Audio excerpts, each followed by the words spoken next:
Hey, good morning, everyone. Dave here from OSG TTV. I hope everyone's having an awesome morning. Good morning to you. It is Tuesday, November 4th, 2025, and we are here to have some fun with you with some new hardware. We've got the Atari Gamestation Go here, and I should have had this ready to go here.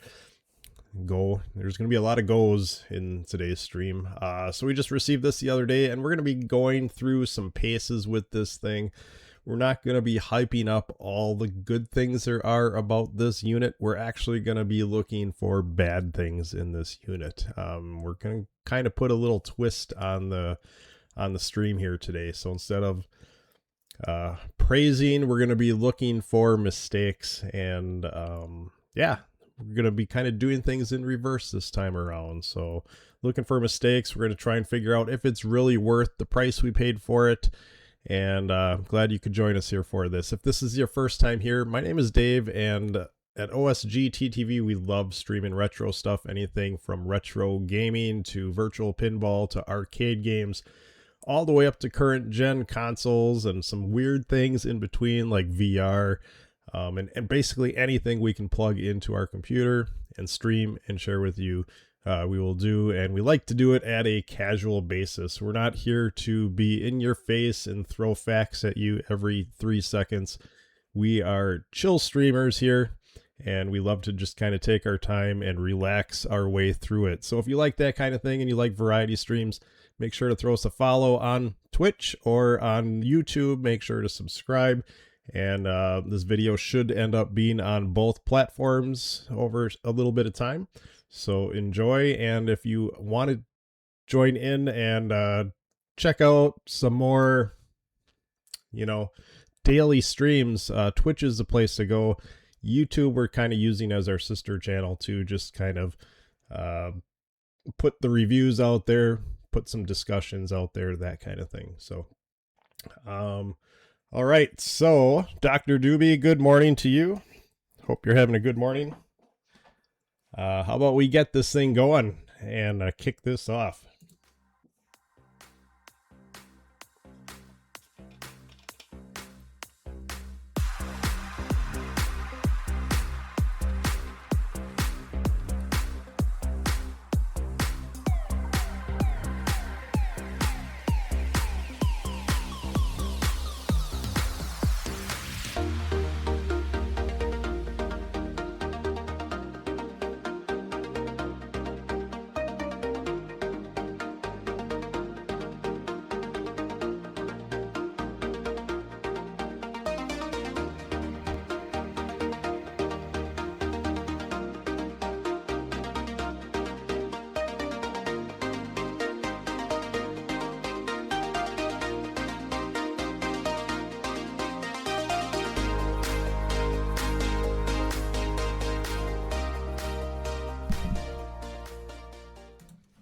All right, so the Gamestation Go, it is MyArcade's most recent release. MyArcade is known for releasing all kinds of like mini handhelds with licensed product on, from arcade games to Atari ROMs and things like that. They most recently, prior to this, put out the Gamestation Pro, which was a little flat top looking box running emulation for Atari software. Actually, many of the titles that you find on the Gamestation Pro, you find on the Gamestation Go. Gamestation Go does have some additional games on there. If I had to guess off the top of my head, I would say the game difference is probably 30 to 40 different games between the two systems. So they're very similar. They both advertise 200 plus games. We'll be getting into some of these. We'll be talking about the pack-in stuff today. We're not going to be talking more so about the emulation side of it. We'll get into that in a different video. This one, we're just going to kind of rip apart what you get in the box and all of the software and menu systems and little hiccups they got along the way. Got a little bit of a soapbox to climb up on here and do some preaching and what our expectations are for this stream. And for that, you probably don't want to watch me. So let's click on this little video to watch here while I just spew random words out of my mouth. So the purpose of this stream is we're going to be streaming real-time usage of the GameStation Go. We're going to look for imperfections in different areas, including, but not limited to, like general hardware concerns, bugs, control issues, control mapping issues, emulation issues, resolution concerns, changes to core game code or game performance, I should say, etc. etc. We're going to separate issues between the games that are packed in, like I said, and advertised on the box versus what we're really allowed to do with the whole device, meaning like emulation. We'll do that once again in another video. And two things to keep in mind as we go through here that stick in my mind. You know, the phrase is just because you can does not mean you should. And if you do, make sure to do it right, or just don't include it, right? So Atari gaming at home. Atari's been out for like 50 plus years, right? Let's name off a bunch of different ways that we can play Atari nowadays. You know, we're talking about something that's 50 plus years old. Everything, including the kitchen sink, the microwave, your toaster, can probably play Atari games on it. So like recent consoles, the Atari VCS, the Atari 2600 Plus, Atari 7800 Plus. We've had things like the Atari flashbacks, you know, many versions of those. We've had, as we mentioned just earlier, the Atari Gamestation Pro by MyArcade. We've had all kinds of handhelds, once again, some by MyArcade, some by other companies. You've got original Atari systems that are still floating around and very usable and very available out there. They're even pumping out new game cartridges for it.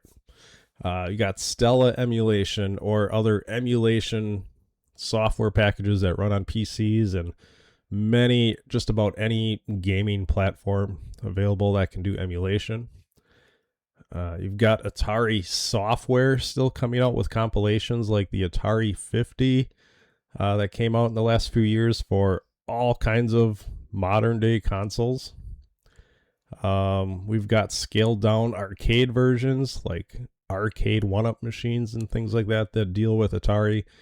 You've got real arcade hardware out there that's still available if you have local arcades or collect or know someone that collects.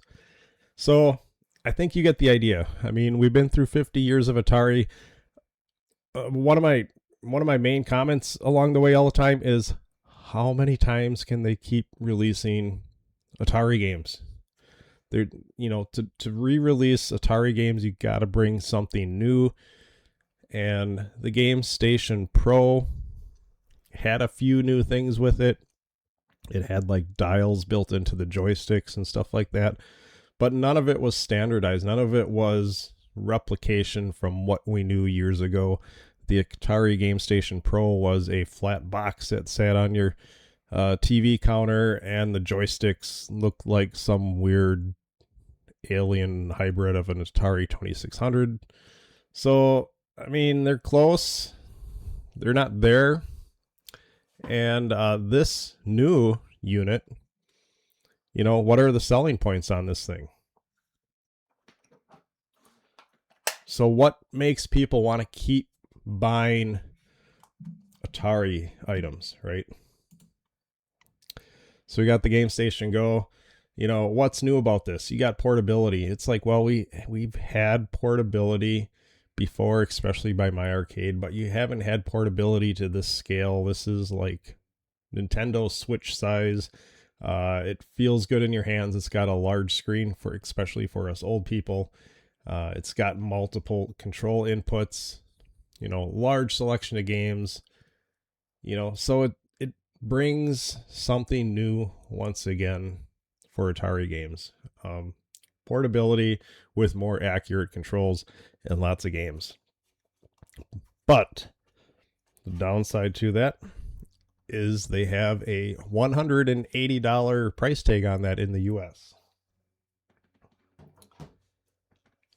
$180 for a handheld that plays retro games that you can play anywhere else. Like almost literally like anywhere else. So what's the draw to this? Is it worth it? Is it worth $180? I think what we're going to do here, what we're going to do here on the stream is, instead of praising it and say the buttons feel good, the spinner feels good, the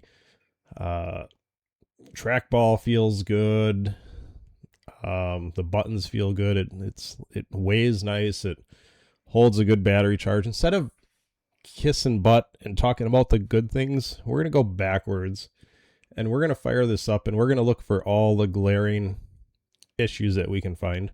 I've been watching a lot of reviews of this thing because Amazon, for some reason, took an extra like 3 weeks to deliver mine than the rest of the world. People have been posting this crap online for weeks now. And as much as I want to stay away and experience it for myself for the first time, I did get sucked in and I watched lots of reviews. So there's a lot of weird random issues out there. I think people are praising it more than they should because of either nostalgia or they don't have other devices. You know, they don't have everything I was listing off before to compare against something else. Maybe they have one other Atari system, and this is the only thing they've used for Atari in the last 10, 15 years, and they don't have anything to compare it against. But me, who has Atari on like, oh shit, I'm like breaking things. Excuse me. Who has Atari on like everything in the world, we need to start getting a little critical about this. So what we're going to do is we're going to go through the system. We're going to start out at $179 that we paid for it, and we're going to take off some dollars as penalties for things that we find are wrong with this system. No matter how minor, you know, if it's something you just can't get right, and if I were quality control over at MyArcade, I would have made sure, yeah, we're not releasing it like this, it's going to get fixed. We're going to take all those penalty dollars and subtract it from the $179 that we paid for it and see if it's what it's really worth, right?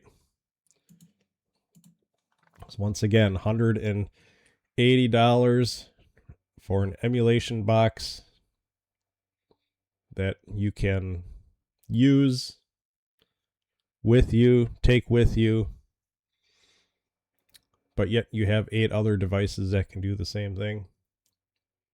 You know, let's say you like to travel.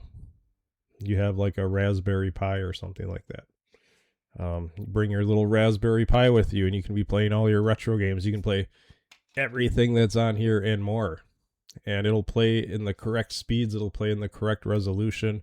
It'll have awesome high-def video capabilities.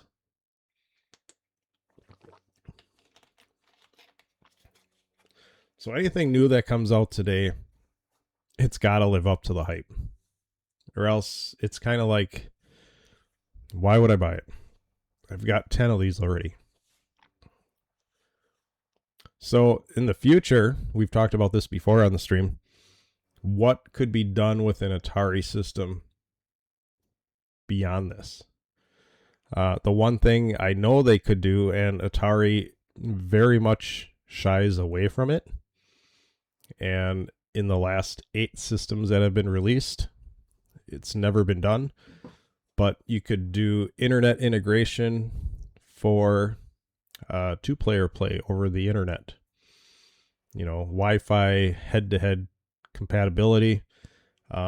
This device, and this is going to be possibly a markdown when we go through this, guess what? It has Wi-Fi on it. It's so cool that this handheld has Wi-Fi on it. You know what you do with your Wi-Fi? you update your firmware. That's what you do with the Wi-Fi on this thing. No online gaming, no leaderboards, and we'll talk about this, but I'm just going to jump into this right away, I guess.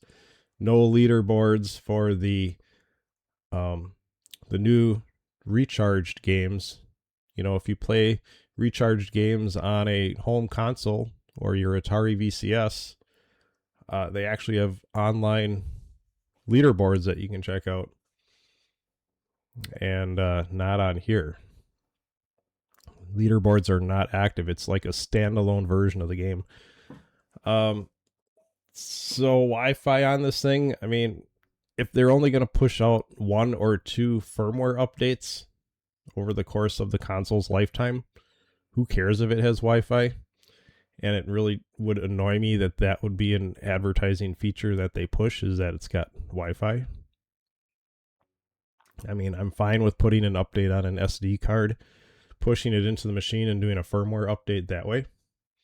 They probably could have saved us a few bucks by not including Wi-Fi on it if that's all they're going to use it for.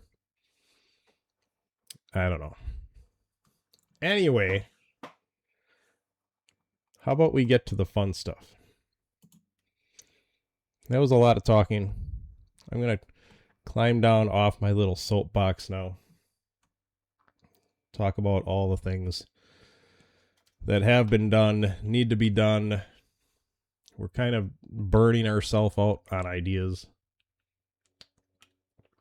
And what we're going to do, the template I'm going to work off of is that, like I said before, we're going to go through games, and if it's a completely wrong resolution, it's going to be a penalty of $1. We're going to take $1 off of the 179. If it's wrong controls, like if the mapping is effed up, we're going to penalty it $2 because there's no reason for that. You shouldn't do that. If you have a game on here that doesn't work with the controls that we intended it to work with, just remove it from the list or get it fixed. Hardware issues that are major enough to be a concern. Let's say like emulation speed or graphical issues, things like that, you know.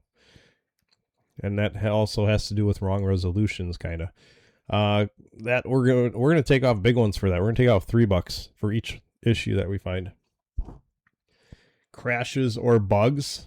Guess what? In my first hour of playing this thing, I was playing a game of Missile Command Recharged, and I was actually doing very well compared to playing it on other consoles that I have this on. And I was like, ooh, I don't know if I've ever gotten this far in this game. And guess what? Boom. Crashes out to the main menu. Like, just for no reason. I didn't hit anything. I didn't hit a wrong button. I didn't rub my feet on the carpet and give it a static shock or anything. It just kind of bloop, went to the main menu. And then we're going to do like, excuse me. So crashes or bugs will be a penalty of $2. Menu or system option issues, like if it needs a certain something and it's like painstakingly obvious that they needed to include this, but it's not here, we're going to give them a penalty of $1 too. So we're going to, like, I don't know, it's going to be kind of weird. I don't know if I've ever reviewed something like this before. Let's see if it works. But is it really worth it? So $179 is our starting point. And we got a list of games here on the right side, a little Excel sheet that we've been putting together. And if we have hardware or menu options, you know, something that's not a specific game, we'll scroll down and we'll add it to the bottom of this list. But this is a working list of all the games, all the titles on here,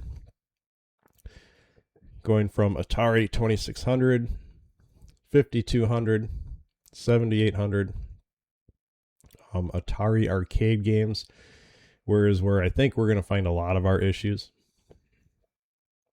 Atari Recharged. They got categories for M Network games. They've got balls of steel, and for some reason I don't have those listed out here. There's 7 pinball tables. So basically what you see here, we'll add another 6 lines to this Excel list if they were broken out. You got different Pac-Man categories. You got Jellico, I don't know how you pronounce it. Pico. We're not going to be going through all of these titles. We're going to go through a lot of them.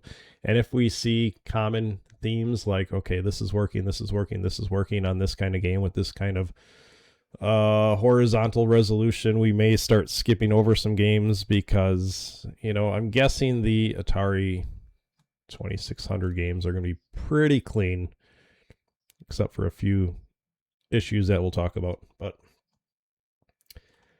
let's get this thing going.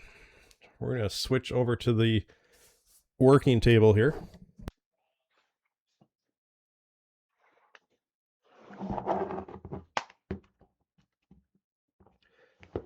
And we're going to fire this bad boy up.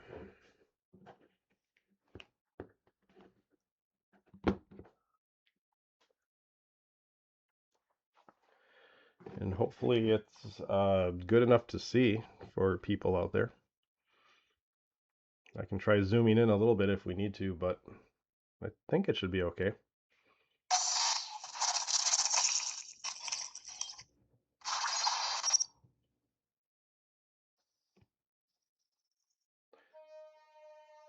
Alright, like I said, we're not going to talk about all the fun features. We'll be doing a separate video on that if you really want to hear about the fun features. Either just be patient and we'll get a video on that, or like I said, there's 100 other streams out there on YouTube already, basically because of Amazon not releasing their Gamestation Goes until November 3rd for some reason.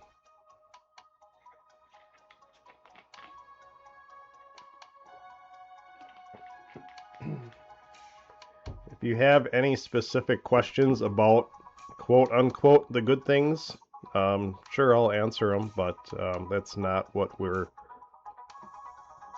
after here on the stream.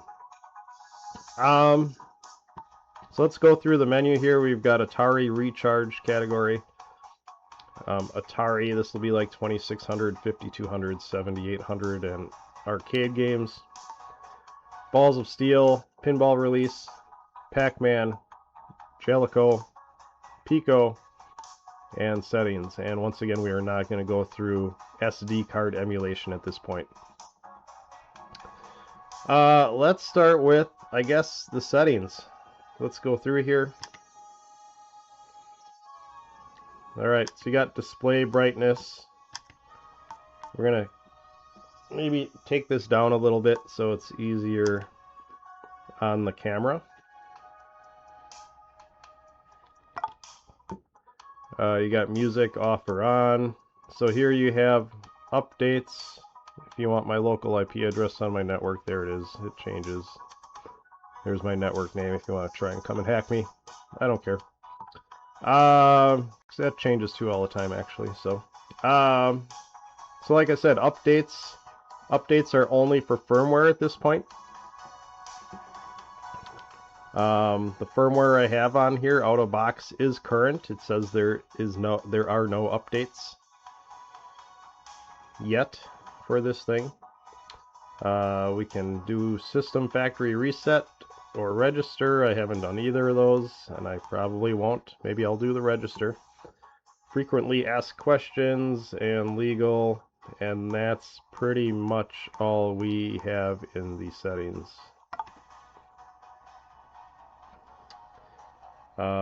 There's a Y button here. How to use. Let's see what that shows us. See if we can complain about anything here. Button functions, firmware updates. They talk about how to connect on your Wi-Fi. Charging, red, green. I have noticed that this thing takes a long time to charge. So if you're like a quarter of the way down in the battery, which should last 4 hours, so let's say you're an hour into it, and you charge it, it's almost like you're going to be charging it for that full hour or more, because using the included AC adapter, I don't know if it's not rapid, but I've used a different USB-C charging adapter, and that is also slow. So charging is kind of slow. Whether we're going to penalize it for that, no, I don't think so. I'm just used to things charging fast and have like rapid charging, so so that's really all we have in the settings. Let's just go across here. Let's start with the recharge games. So the good news is, and I use this good news sarcastically, is that I already paid for many of these games on my Atari VCS. I think the only one I don't have is the Berserk recharged, so that's something new for me. I do have all these games on my Atari VCS, so it's easy to compare them if I really needed to. Let's go to one of the best ones right off the bat, Asteroids Recharged.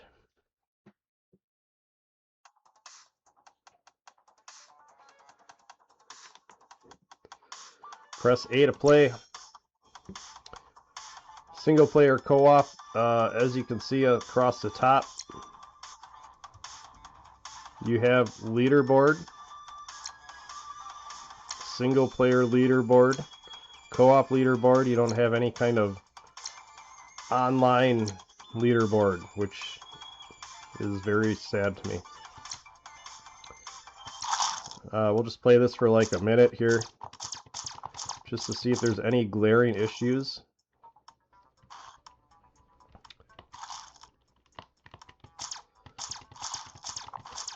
They do have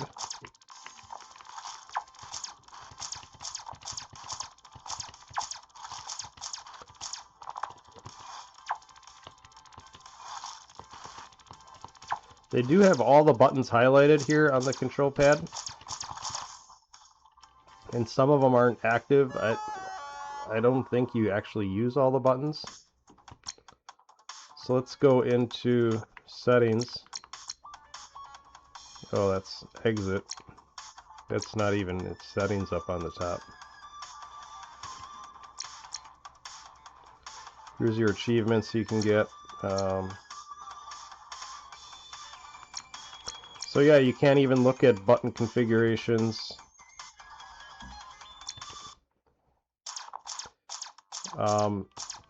It's interesting because other games that are on here, you can hit the Y button and get game information, like your control scheme, what the buttons do. You know, kind of like game manual kind of things. And the recharge games don't have any information, nor do they have settings inside of them to change your controls. So that's going to be a knock. That's going to be a knock on the setup here. We'll go through a couple games and see if it's similar on all games. Once again, you have leaderboard, achievements, exit, same menu system on the top. Co-op, single player. Co-op, obviously you can only play if you have an extra controller plugged in. And they don't have any extra controllers at the release that you can purchase, but you can, if you have a GameStation Pro, plug in one of your sticks, your GameStation Pro sticks, and use that in your game. As you can see on the back, there's 2 ports there. So I heard in December-ish, sometime they're going to start releasing the extra controllers. Whether they're worth it or not on a handheld, you know, and what their price points are, that's going to be a whole nother thing, right?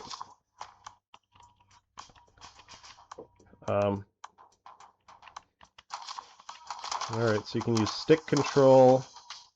This one you can actually use the mouse control And I have a big issue. As much as I love trackball and trackball games, this system has a big issue. And the trackball is way too sensitive. It's way sensitive. Like I'm hardly moving my thumb at all, and I'm all the way across the screen. And there's nothing in the game settings for the system. I mean, there's no settings in the system. There's no settings for this game that you can edit sensitivity for the trackball. So you are stuck with it being this sensitive, at least at this point, until they do some kind of firmware update. And the really bad news is this is for all trackball games. So if you play other recharged games, if you go into Atari Arcade and play like Centipede or Missile Command, this is what you're dealing with, is a trackball that is way too hypersensitive.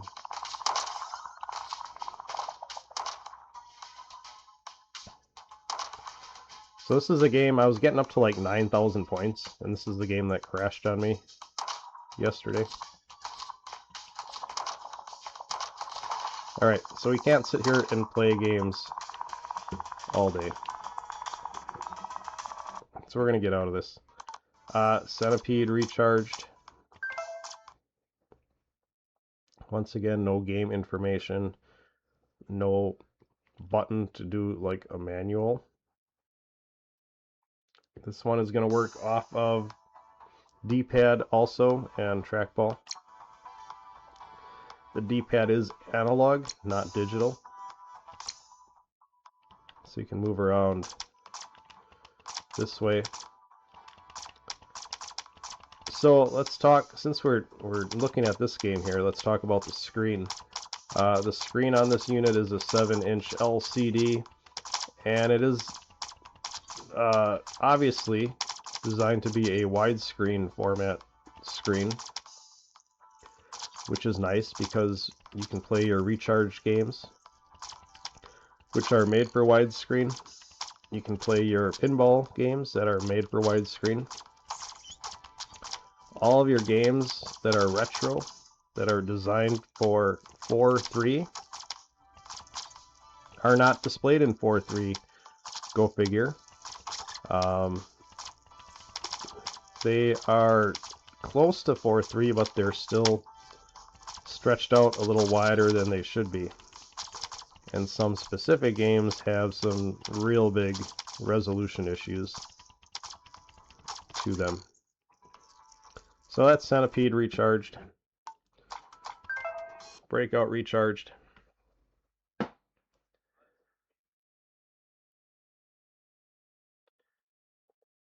Is our first game we're using that uses the paddle controller. Once again, the same menu across the top. Local leaderboard, achievements, exit, arcade, which is just starting your game.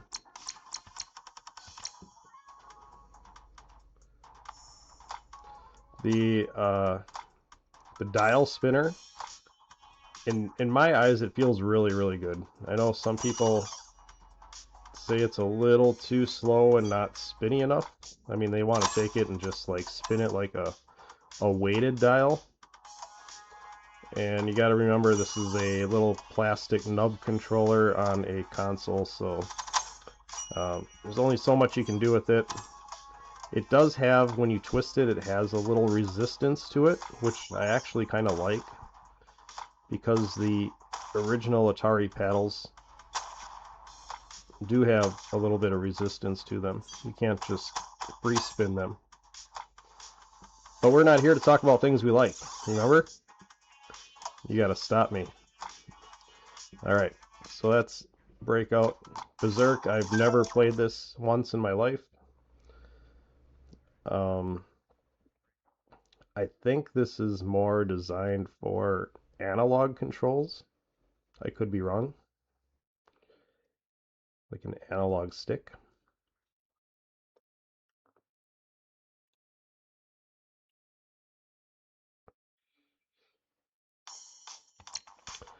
Picture looks great on these. Graphics are good. It's a good resolution.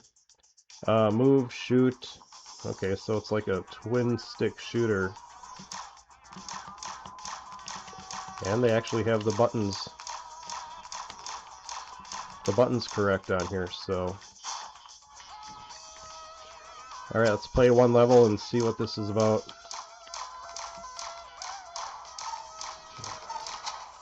Oh, that's what I like about the recharge games, is one life and you're done, right? Alright, so that was our first Berserk experience. So here we go, recharged. Let's make some notes on the side here.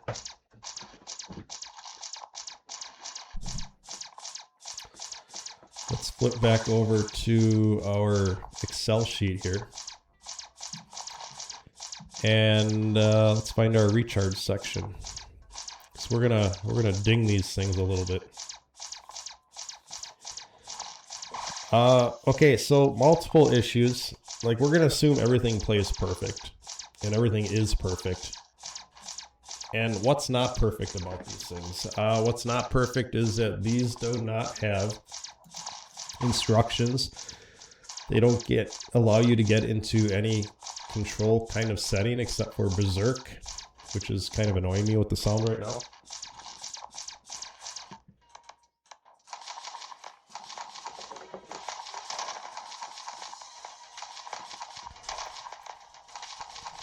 And then you have the big issues, which are the control issues, which are the trackball.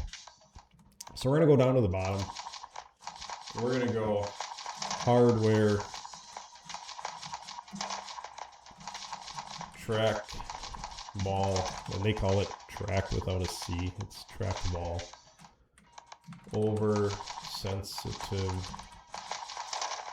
And what I said is, if we have a hardware issue,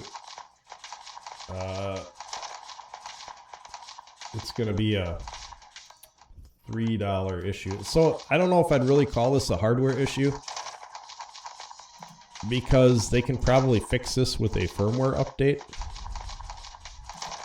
So we're going to go with a control issue. We're going to knock $2 off of this thing. As you can see, our number in the top right corner will adjust as we ding these things. You know, we started at $179.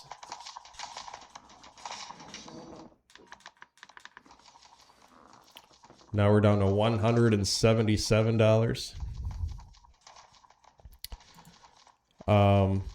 We're also going to have, we're going to call this software changes. And I guess we're going to do this per game, because these are really software changes per game that they made, that they removed online leaderboards.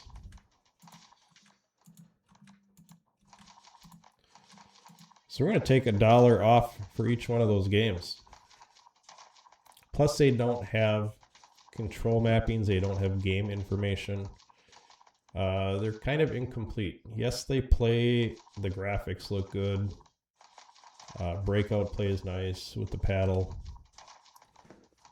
But they're incomplete. And they should not be incomplete.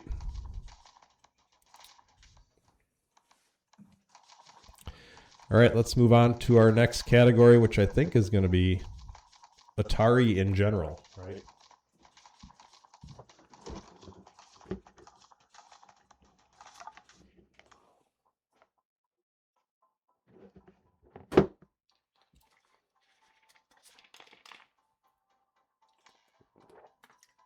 So this is going to be a long stream.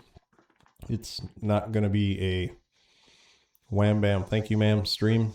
We're just kind of taking our time going through the device and everything and looking for problems. And as we find problems, we are subtracting them from the cost of this to find out what this is really worth. We do have different levels of penalties. Let me go ahead and mute that other mic for some reason. I gotta remember to turn it on. But our level for penalties are quick guidelines that we're following.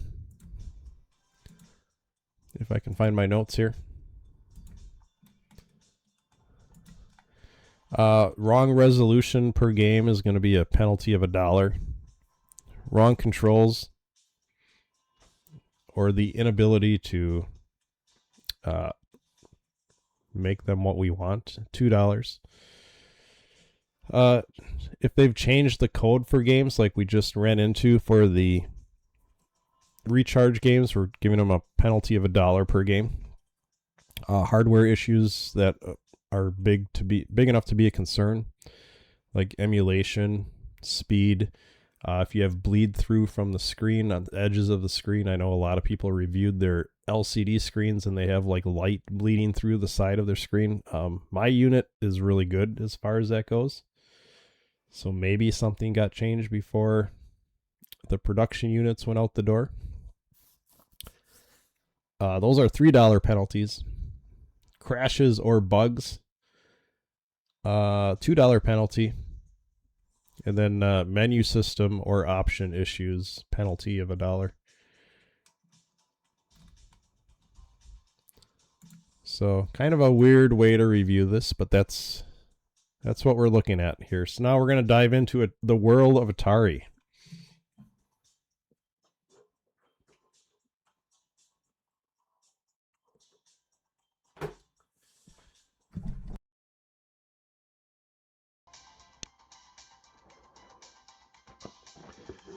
All right, and what do we have in the world of Atari? We got different categories on the left side. We've got staff picks. We've got Atari 2600, 5200, 7800. We've got arcade games. They've included M Network games on here now that Atari has the rights to in television software. They have another category just to rehash the same games called multiplayer. Favorites, if you want to add games to your favorites, you don't have to scroll through everything, and recently played games. So not a lot of categories, but your basic categories are 2600, 52, 78, arcade, and M Network. So it's 1, 2, 3, 4. You only got 5 categories in here. It looks a lot bigger because of all the different options you have here for filtering. But let's just start at the top of the list, and like I said, we'll click on a few of these. If the games seem to work standard across the board, we'll just look for more like specialty games. So once again, you got your D-pad, you got your A button that's highlighted, that's your primary Atari stick. You have a start button here. If you've ever played 3D tic-tac-toe, you'll kind of know what I'm doing here. Going for the win right off the bat. All right, we're not going to spend a lot of time on the games. That one looks okay. Adventure. We might as well just play a quick game of this and go all the way through it because we can do it in like under a minute, I think. Start the clock. Oops. It's kind of tricky with the D-pad when you're used to a joystick. Got a dragon there. You got a dragon over here. We should have done them the opposite way to save time, but we're stupid, so we didn't. Grab the black key. Go across the bridge. Grab the chalice. Finish the game.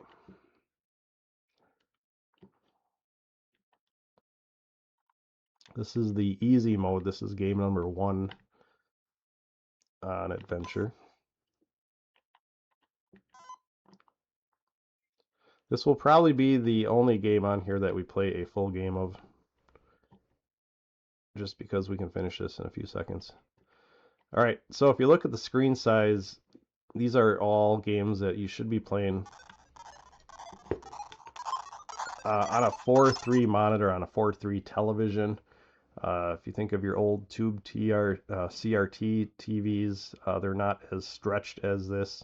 So because of the widescreen LCD in this thing, they tried to get the 4:3 games less stretched, but you can definitely tell these things are the wrong aspect ratios. They are not really 4:3s.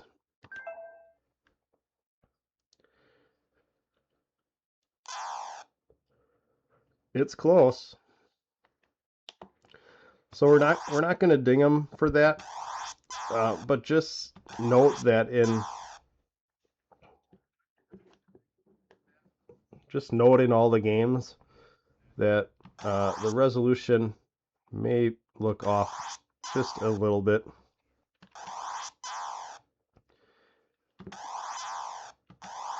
And yes, I've played a lot of air-sea battle in my life. Oops.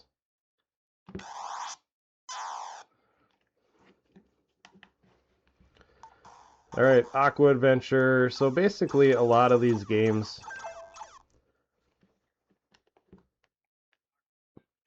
are all 4:3 games, are all joystick games.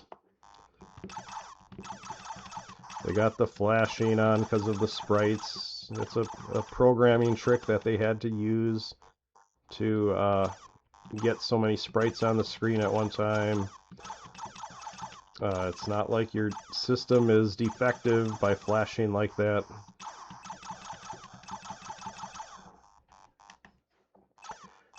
We started actually doing some Atari programming a couple years ago, and we were learning some of those tricks. And I honestly can't believe how they pulled off some of these games. Just because of the limitations. So which Berserk is this? So there's a newer Berserk released by Atari for the 2600 that has voice samples in it. I'm guessing this is not that one. Oh, I think I don't have the... there must be like difficulty buttons here somewhere. Anywho. Bowling, we played a couple games of bowling. Breakout. Okay, so here's our first Atari 2600 paddle game.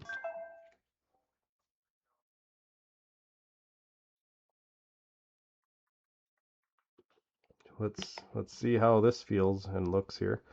As you can tell, it's a little stretched out, more than it should be.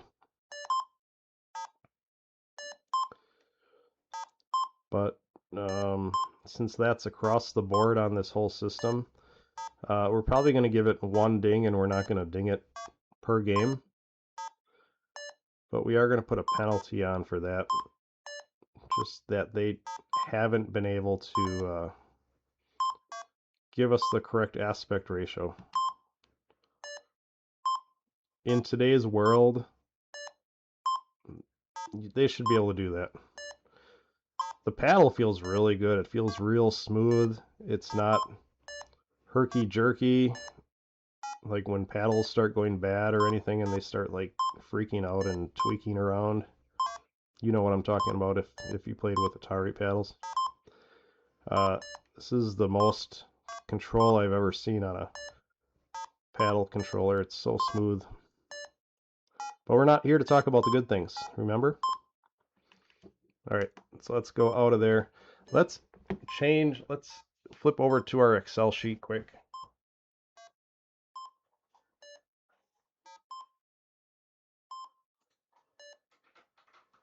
We're going to call this...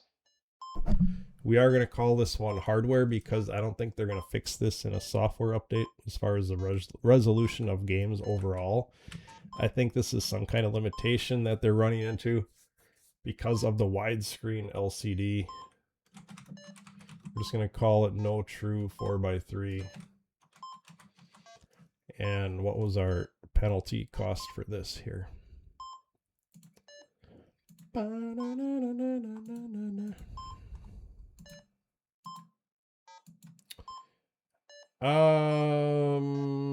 Hardware issues, $3. That's a $3 penalty we're taking off. But that's across the board, so it's $3 for everything.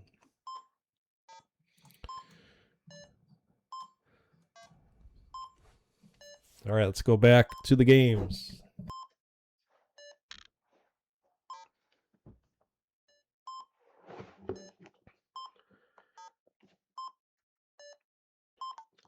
Canyon Bomber.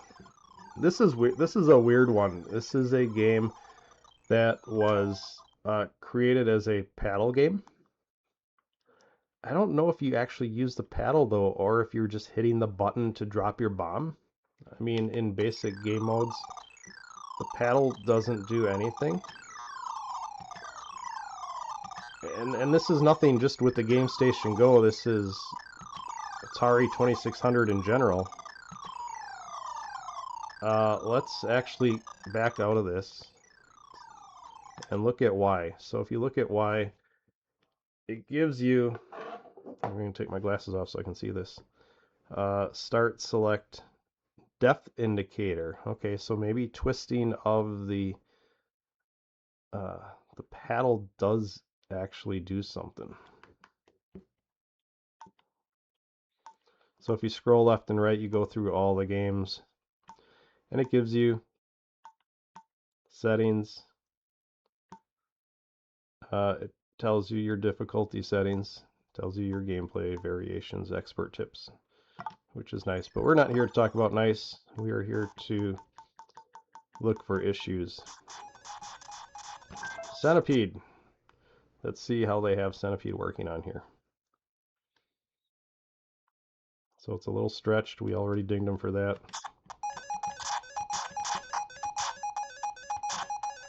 Cannot use anything but the D-pad, but that's good because that's how it's supposed to be on the Atari 2600. Let's go. Oops, I just turned the unit off instead of hitting the home button right here. Let's turn it back on. Actually, this is a good point of the show to take a little break.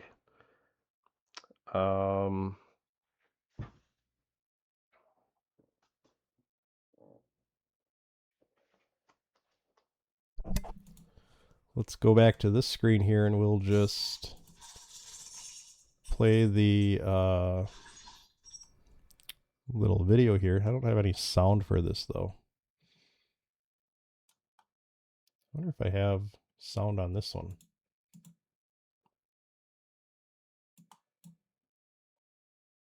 Oh, that's just a picture. Yeah, well, we'll be right back. We'll be back in about 3 minutes here.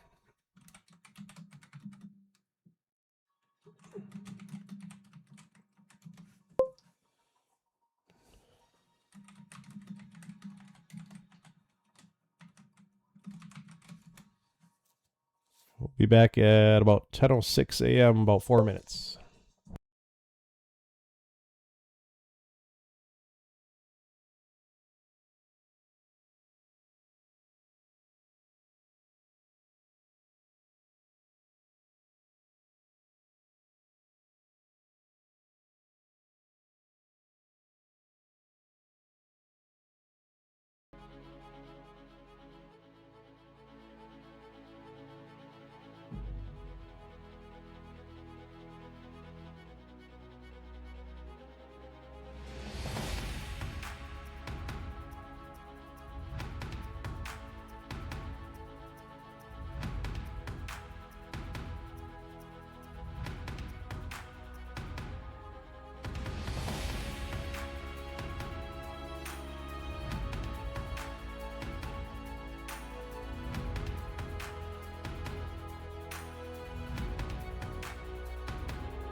All right, we're back.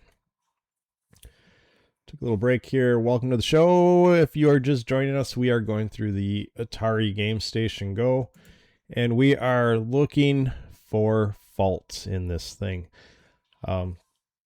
This is a system that's released by MyArcade in the last few weeks. Sarcastically saying Amazon customers, were very lucky in the fact that they had to wait an extra 3 weeks to get their units because of Amazon inventory stocking. I don't know. People that pre-ordered through other sites actually got theirs like 2-3 weeks ago already. So we're a little late to the party. So we're trying to do something a little different than the rest of the reviewers are doing. We are looking for all of the flaws in this thing that we can find right out of the box. And we are seeing if this thing is really worth the price tag of $179 US dollars. For every issue we find, we are subtracting some costs to get down to a final dollar amount of what this thing should be worth at launch time. This is done by MyArcade. MyArcade has been known to create smaller versions of handhelds and things like that with ROMs and official, maybe some arcade ROMs and things like that. But this is kind of one of their bigger units to date. They did release the GameStation Pro a little over a year or two ago. And while this device shares a lot of the same software that one does, there is about maybe a 30-ish game difference, I would guess. And this handheld has a bunch of different controls on the side of it, which you can see it has a spinner, trackball, D-pad, all that good stuff. And it's the size of a Nintendo Switch, so the screen is pretty decent. But is it all really worth the price that they're asking? And did they get it right? Because if you can't get it right, it's not worth doing. So that's what we're looking at in this review. As we continue, let's go back to our table and keep investigating Atari games.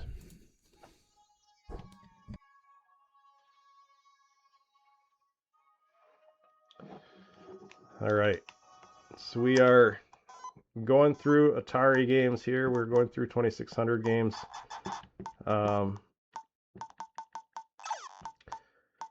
I think for the most part, all of these games that are, normal 4x3-ish style games are pretty good. It's going to take something special to have us stop and try a game at this point. So let's say Circus Atari. Once again, another dial game. So let's go into the settings and see if we can change sensitivity of the controls for 2600 games.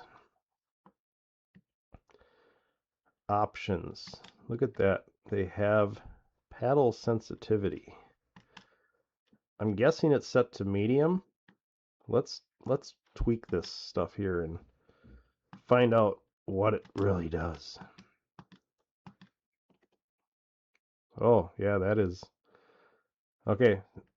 So if you put them all the way to the left edge of the screen and put your finger on the dial at the 12 o'clock position, this is kind of how you can judge your sensitivity.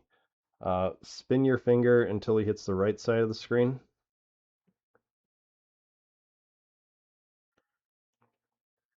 So it's almost a quarter of a turn. Now let's go back into settings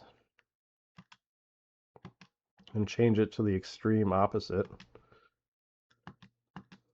and see what changes. Okay, so set them against the left side. We got our finger at 12.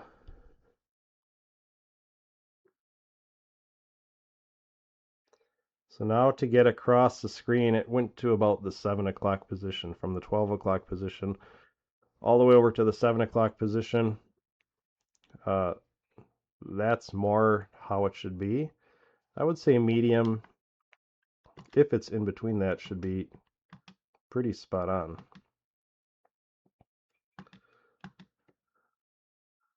So let's do our test again.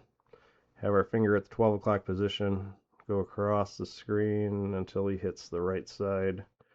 You're looking at about the 5 o'clock position on the dial, so that's how much of a turn gets our hero, or clown, or whatever you want to call him, across the screen.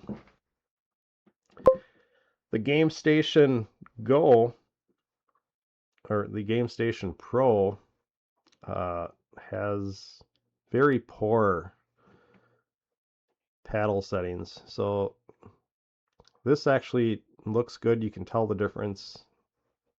It's a good thing. And we got a chat we got to clean up here quick.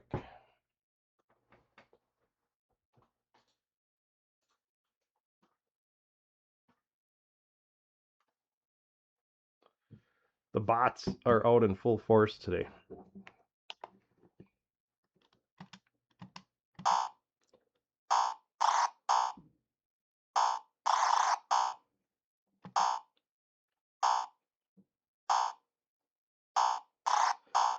Yep, everything feels as perfect as it can be on this game, so this one passes the test. What we're going to do real quick is we're going to back out to the recharged games, and we are going to hit something like Missile Command.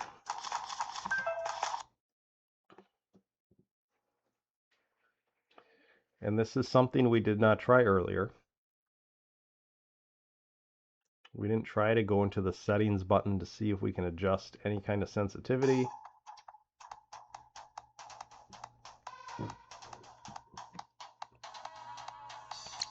So let's try that out.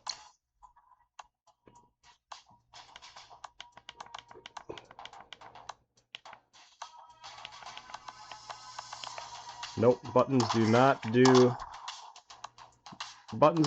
do anything. So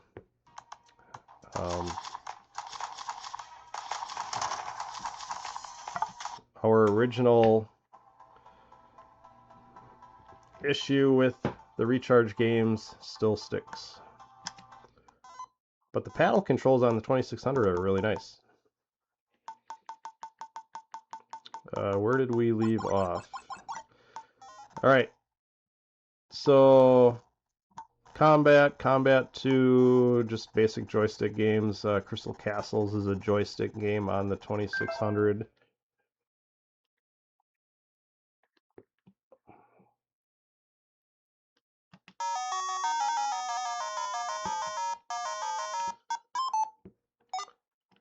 I was never a big fan of this game, but since I had it, I played a lot of it back in the day when I was a kid. Dark Chambers, Demons to Diamonds, another paddle game. You're gonna find that I like to try the paddle games for some reason. So, because those have been the tricky games in the past. Those have been the tricky games in the past to get right. So, Dodge 'em, joystick game, Double Dunk, Flag Capture, Football, Frog Pond. I didn't know this was an actual Atari game. I wonder if this is something newer. I know Imagic, or not Imagic, M Network had a game similar to this. It wasn't this. It was like frogs bouncing on lily pads, trying to catch flies. Basically the same thing. Golf, Gravatar, Hangman, Haunted House, all classic games. Baseball, played a lot of this baseball back in the day. It was kind of crazy. Human Cannonball, always fun to try and catch. Alright, so this, Indy 500. I've heard early reports on this not working from the early reviewers. Indy 500 had a special paddle controller that didn't stop at you know, 270 degrees or whatever the paddle controller stops at. It had a free spinning all the way around paddle controller it was packed with. It was a one of a kind. It was only for that one game. And to make sure that this is a free spinning 360 degree spinner, this should be exactly what Indy 500 needs to play the game. It should be. Let's see what happens. So I'm noticing right off the bat only the directional is lit up, which is not how you play this game at all. It's the most horrible experience ever. Let's all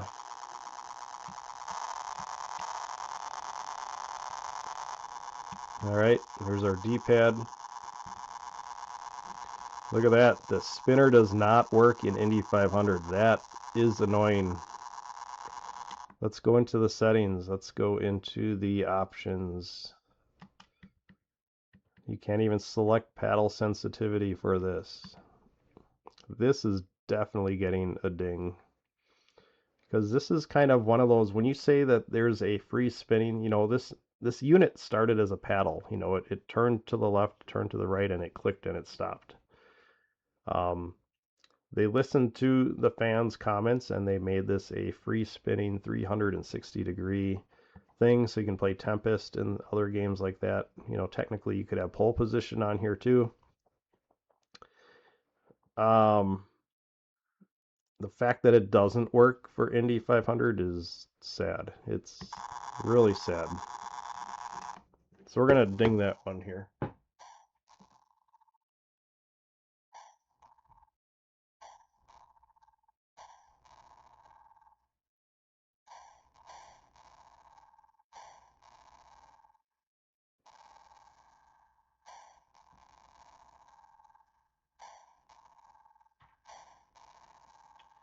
And the penalty for wrong controls is $2.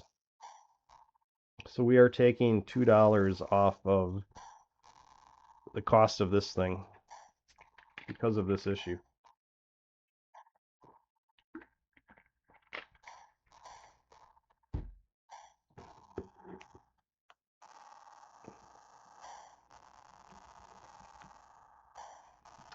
All right, let's continue. Maze Craze, Millipede, all joystick games, mini golf, Missile Command. Missile Command should be gamepad only, or joystick, whatever you want to call it.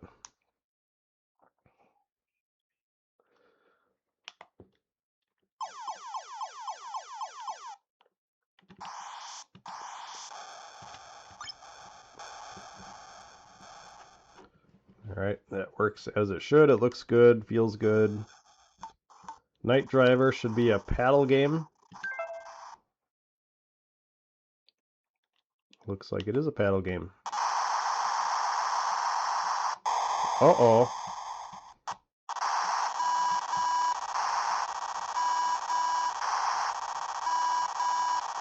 Okay, that's working as designed. They did good there.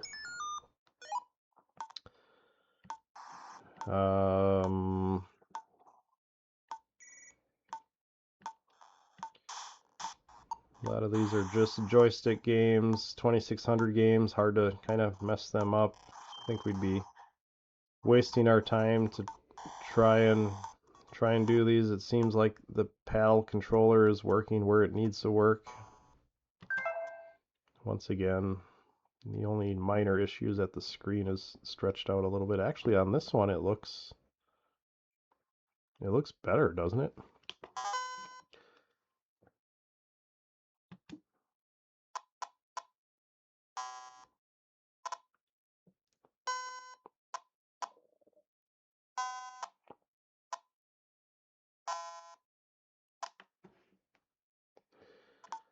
Alright, Super Football, Sword Quests, Checkers, Video Olympics, which is Pong. That should be paddles. Like I said, I just, for some reason, feel like I have to test the paddle games. I'm the green one on the right. Looks good. Video Pinball, Warlords, Yar's Revenge. So as you can tell, these are all Atari branded games that Atari has licenses for. You're not going to find your Activision games on here. That's going to be more of a discussion when we get to the SD card side loading of games, which is not going to be this video. Let's go back to the 5200. Not a lot of games in the 5200 library, and that's why. Why is that? Are they looking for games that work well with a D-pad controller? 5200 had that weird analog controller, and it didn't translate a lot of games well in the digital age where you need a D-pad digital controller. So that could be a reason for a lack of 5200 games, but I think we all know that that's not the issue. There is an issue with this game, and I've seen other people talk about it, that when you die, you lose control of your base, and that seems to be what happened to me here. And my guess is that it has to do something with the controls.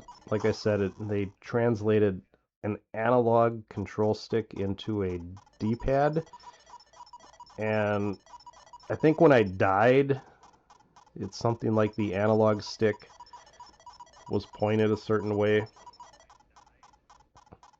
and now it's just kind of, let's see, now I died again and now it reset. So now it's working, but I think it has something to do with the analog to D-pad conversion. So that's kind of a jacked up thing. I would say that's more of an emulation thing than hardware or anything. So let's see where that rates. Let's see where that rates on our list here. So hardware issues, it's not that. Wrong controls. This would be an emulation issue. So this is actually a big one. This is going to cost us $3 because they haven't figured out a way to give it good controls in the emulation. 5200. All right, let's go back for more.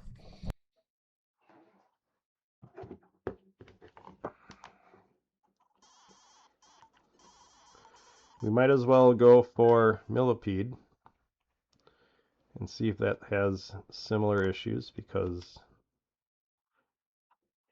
why not, right? So I'm pressing start.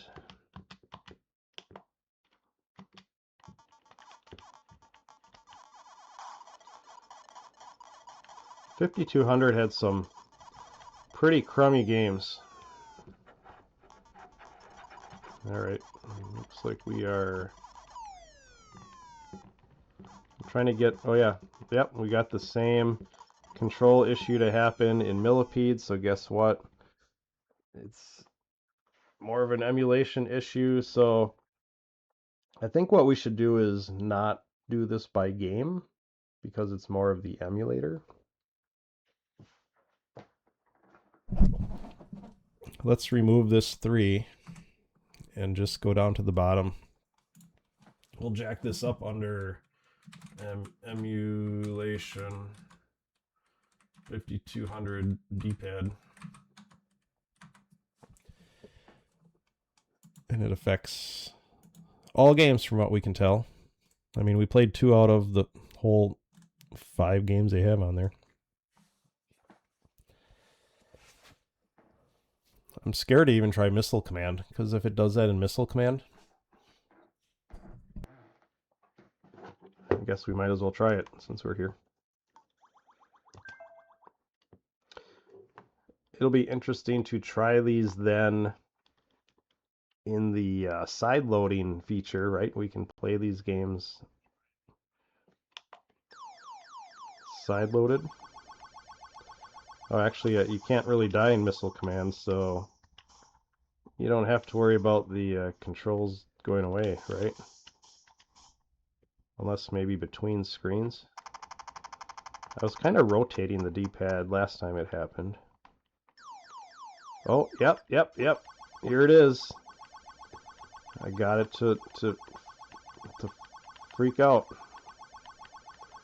So once again, 5200 emulation is pretty pointless on here. All of these games are useless because once the programming stops detecting the input and then comes back to it, your cursor screws up. So that is a huge issue. Basically, all 5200 games are useless.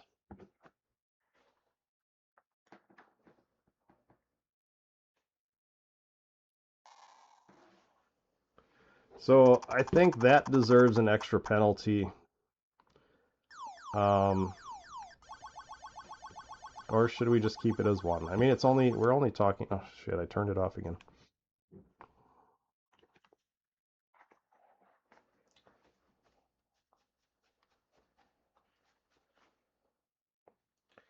This screen also collects fingerprints like you would not believe. If you're like going off to the side on your D-pad or just accidentally tap the screen, it leaves an instant.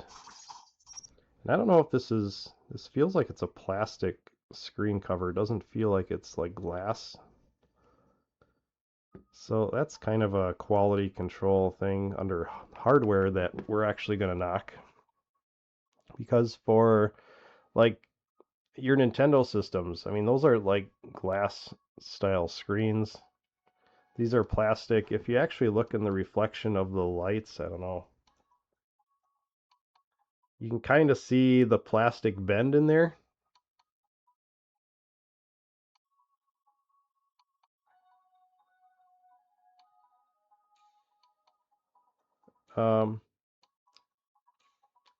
And if I had my Switch up here, I would do the same thing with the Switch and show you.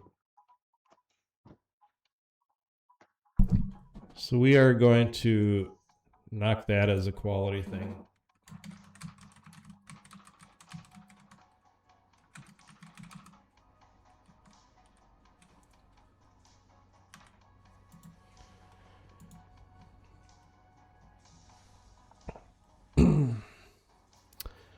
All right, let's continue onward.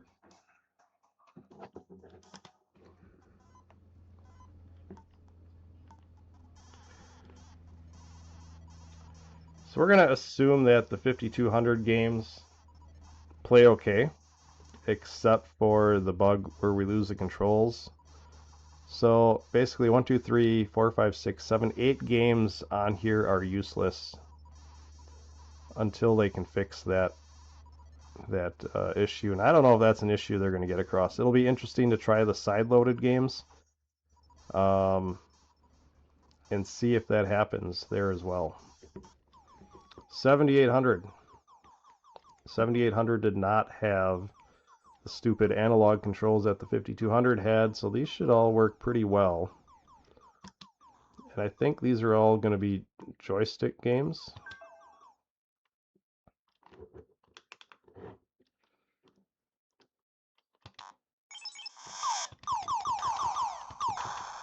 Ooh. I mean, this is not going to help me being bad at a game.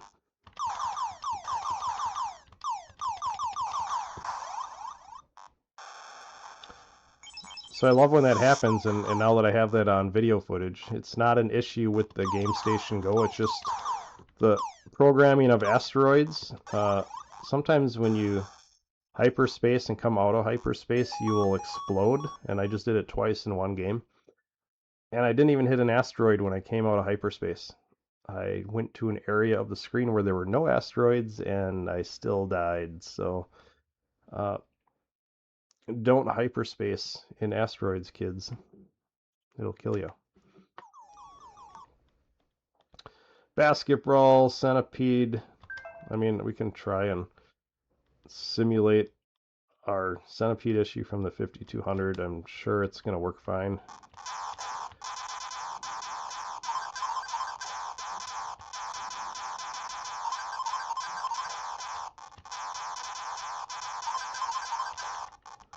So of the Centipede versions, this one's my favorite one on all the Atari home systems.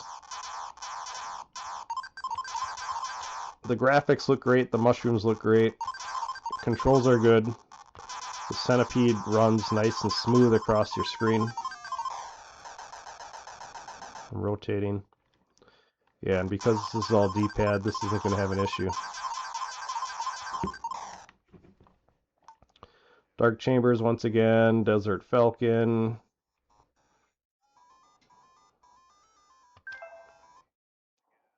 I don't think we're going to have issues with any of these games.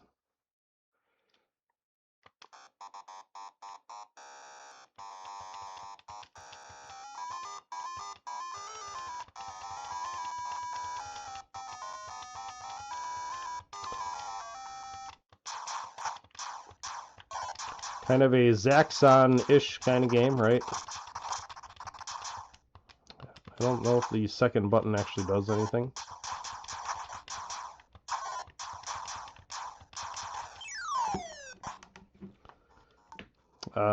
Fatal Run, car racing game.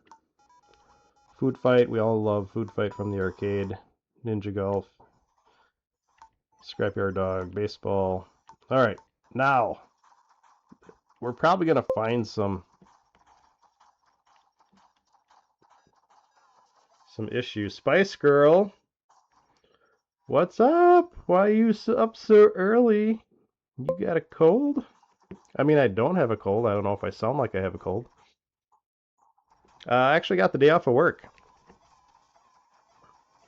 So we hopped on at about 9 o'clock to talk about this new system. We're kind of going through games one at a time and finding all the problems in this new console, and we'll probably bug submit this to MyArcade and say, hey, these are all the problems we found on your system. Hopefully you can fix them. How are you doing? Hope everything in your world is awesome. It's been a while since I've seen you.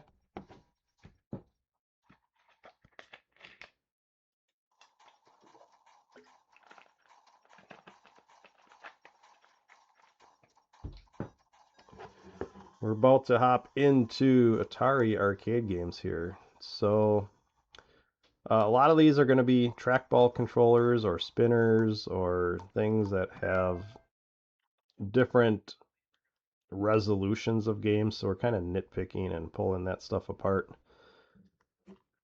Credit, play button. It sounds like I'm sick. Oh, maybe I'm getting sick. That's not good. I mean, it is fall, right? It's getting cold out. I already had one sickness this year, so I thought I would be good at least till Thanksgiving. Maybe I'm just sick in the head, I don't know.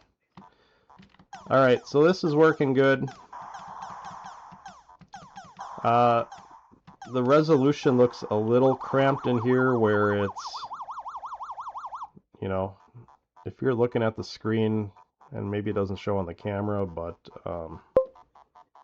the asteroids are a little jaggy because of the resolution, but it's not too bad. Oh, we're making some breakfast. What are we eating? Eggs, bacon, pancakes, all of the above. Sebastian Shaw. Thank you for that. Always appreciated. Hope you're enjoying some coverage of the Gamestation Go portable. We're trying to dig through the games and see what's good, what's bad. Well, actually not good. We're just kind of doing the bad today. We're going to do the good on another stream, actually. So, baseball, this is a trackball game. Can't say I'm familiar enough with it, but let's see if the trackball kicks in. Ooh, and this is interesting. Push start.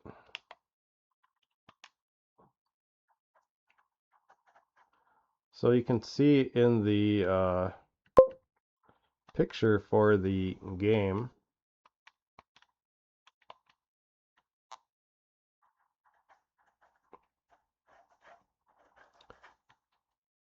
I'm not even going to pretend to know what I'm doing here.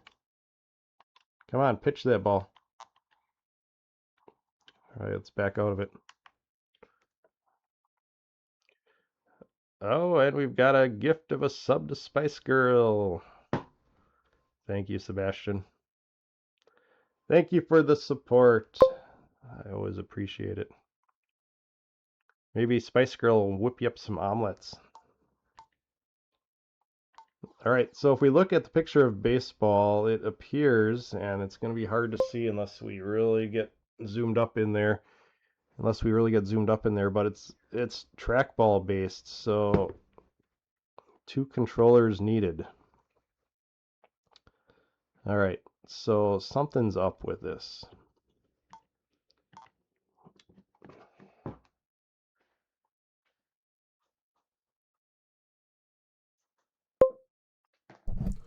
We're going to go here to baseball and we're going to knock this one. Controls are not correct, and if the details of the game say that 2 controllers are needed, that's pretty crappy because you don't get any controllers with this unit, so that means this game is not playable.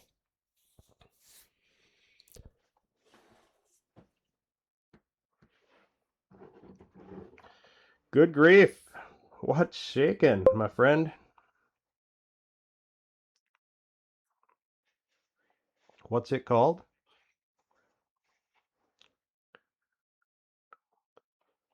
It's called Atari Baseball. I don't know. All right, we got a lot of new people dropping in here. What we're doing is we're going through the Gamestation Go console and we're seeing if it's worth the price I paid for it. Everything we find wrong with it, we have a chart and we are dinging a few dollars based on the issue that we find. And it's almost a per game thing.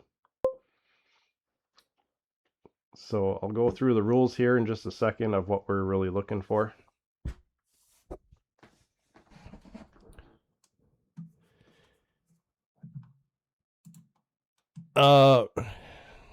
So in this day and age, we're expecting, and we'll just go over to the chat screen here, and we'll let the video play as we talk about this. But in today's day and age, I am expecting any Atari device that comes out to be perfect. I mean, Atari's been out for 50 years, and a lot of these systems have been out forever. I have very high expectations of this thing. It should be able to do everything without hesitation, issues. There should be no reason for any issues on this thing when they're charging $180 for it. So, we got things like wrong resolutions for games. We're making a penalty of $1. Wrong controls, $2. If code for the game was changed or if it's missing features, it's a penalty of $1. Hardware issues that are major enough to be concerns, like emulation speeds or something, that's a $3 hit. Crashes or bugs, $2. Menu system or miscellaneous, $1. The 2 things we're trying to go off of here are just because you can doesn't mean you should, right? We need quality over quantity, and I want to make sure we're getting that when we're spending this kind of money on a handheld device. So, and if you do add something into this, make sure to do it right. Do it right. You got all these specialized controls. They better get it right at this point. So we're kind of nitpicking and going through everything we can go through. How does a trackball feel? Trackball is very oversensitive. It works. We hit a lot of games so far. We did like the Atari Recharge games. We did. You'll have Centipede coming up here in just a few seconds, probably. Trackball is oversensitive in all games. There are no system settings to tweak it. I mean, it would be nice to slow it down by about 30 to 40% from sensitivity. It's good. The games are playable. You just have to be really careful and not move your thumb all too much. It's kind of I don't know. The spinner feels good. The dial feels good. All the games we used for it so far have been really good. The Atari 2600 games do have sensitivity control for the dial, but like the Atari Recharge games for like Breakout, they have no sensitivity control. That is a tiny ball. I was going to insert a comment here, but we're not going to, because we're trying to keep this stream clean here. But that is a tiny ball. That's a little trackball in the lower left-hand corner for games like Missile Command and Centipede and things like that. And then in the top left, we got a spinner controller for things like Breakout and games that use spinner controllers. So, all right, let's go back. Back to yesteryear. Oh, that's me. We're just kind of chilling, going through this thing. We started at 9 o'clock. I don't know how long this is going to last. We're not going to get into the extra SD card emulation. That's going to be its own separate stream for issues. Like I said, if they are including it in here, I'm going to be rating it, because if you're not doing it and you're not doing it right, it shouldn't be on the system. So start the game already. I don't know if those are working, to be honest. I don't think the sound is played on those since I had to rebuild my machine. All right, so let's get back. So far, as you can see on the right side, we started at the cost of $179. With the issues we found so far, we've adjusted our value to $161. And going through the arcade games is going to be the nitpicky part, because there's going to be a lot coming up in here, I think, that we're going to find. So let's continue.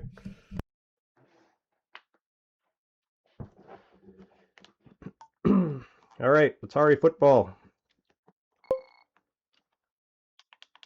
This is another arcade game that works off of Trackball. Let's see.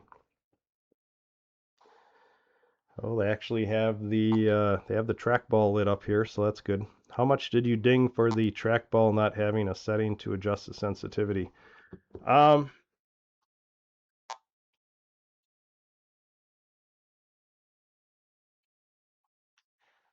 We only dinged it $2 for that, because it was a global setting. You know, it's the same on every game. I could have went through every game that uses it and dinged, but it's more of a system, in my mind, it's a system firmware update that they can fix. So I didn't want to go and ding every game for it.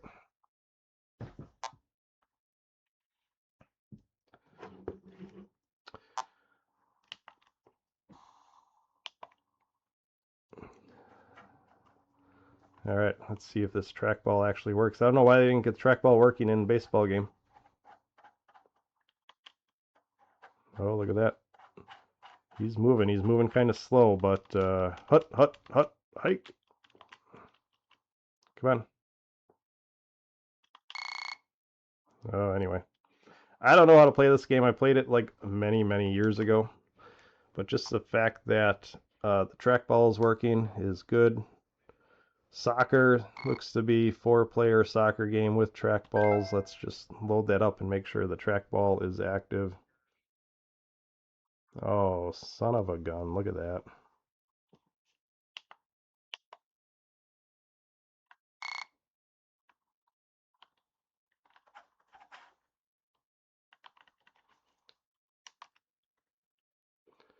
Atari Soccer.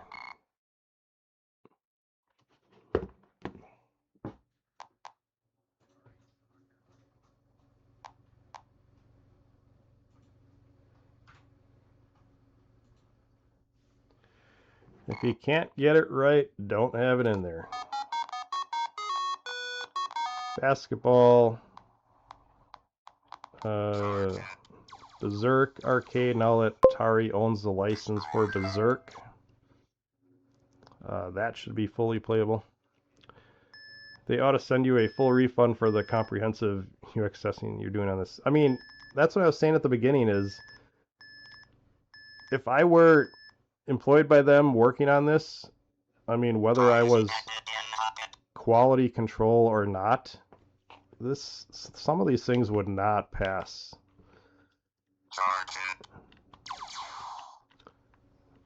And we're not here looking at good things, we're just talking about the bad things today. We're going to have a separate video for the good things, because there are a lot of good things that make up for the bad things. It's just that the bad things, there shouldn't be so many bad things. But there's so much on here. There's so much on here that that's the thing, is do the good things make up for the bad things? Because there's like so much on here. Alright, Black Widow is dual stick shooter, I believe, so we should be able to move on one side. Oh, this has the resolution issue that we're going to be talking about.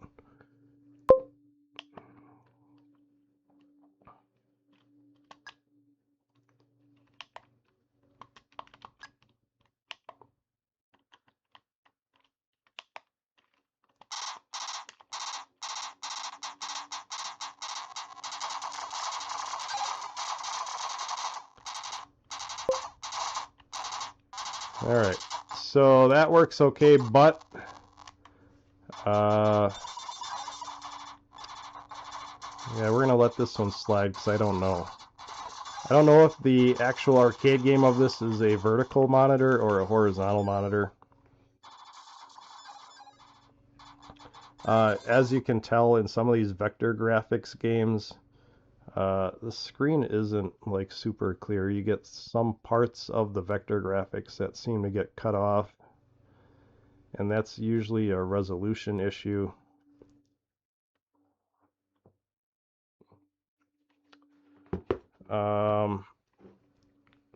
Oh, you're a Black Widow fan? Is that a vertical screen game? Do you know?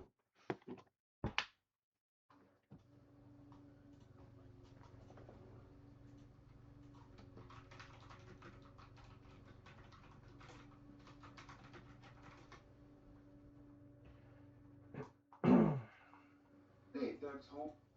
This one was an actual dedicated game started so you can see in action.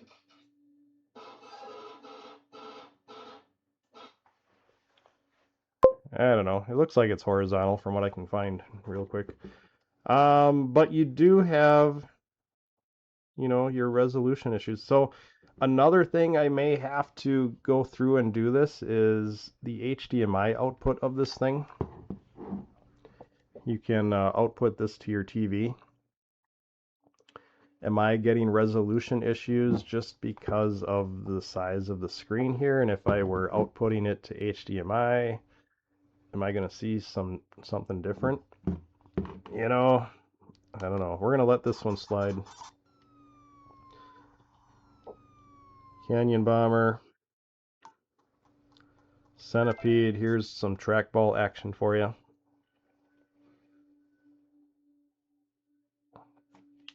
So credits start. It's really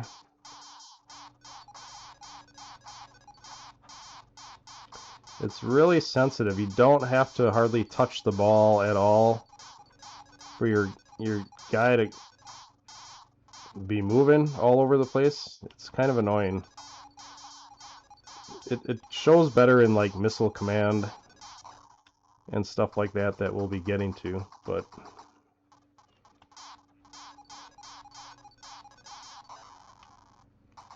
kind of, it's so sensitive, like up and down, it like jumps around so easy. So what's going to be interesting is when we get to the point of side loading these games off of USB or a SD card, You know, I'm guessing there's no trackball support for that, which is going to be a major ding. And if it does work, how sensitive would it be? I'd be curious of what you rank the playability of what you know it can be like if you gave the original 10, where this would rank on scale 1 to 10. What a noob! So yeah, I don't know if you're getting the sounds through, but I'll just sing it for you so you get your money's worth. What a noob! You know, if an arcade centipede was a 10, and I had to rate this off of that, I mean, I like that I'm not using a D-pad, I'll give you that. And I think if I played enough of it, you could adjust your play style to compensate. But I'm gonna give this version a 7 if the arcade version were a 10.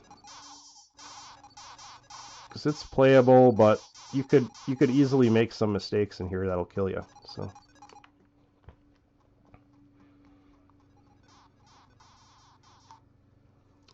Cloud9, okay, so Crystal Castles, once again, trackball game.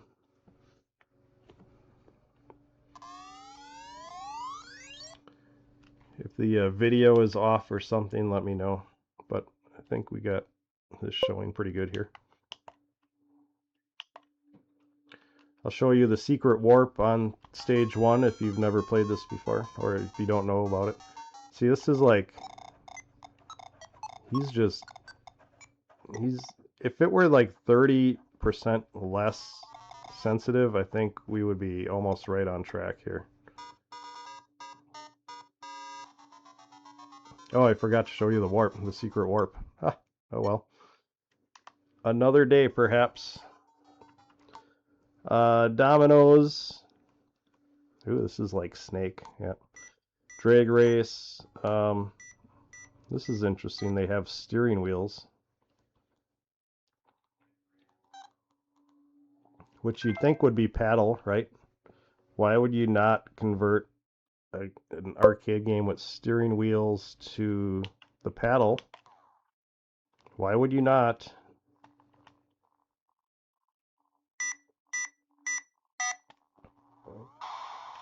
Oh. Yeah, I don't know how to play this.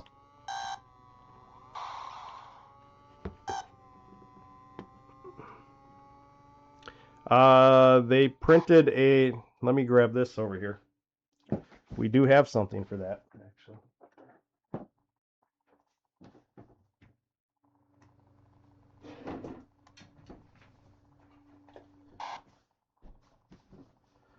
So this is the joystick for the GameStation Pro.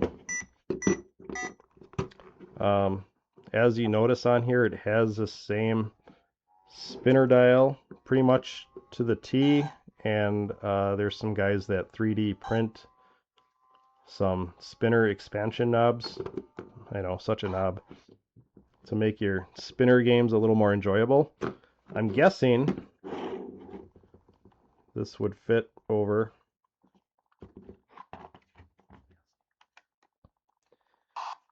yeah, that fits perfect. That fits perfect on there. So if you needed a little more dial action. But we're not here to talk about the good things, right? We're here to talk about Dragster being a steering wheel game that is not using the spinning paddle.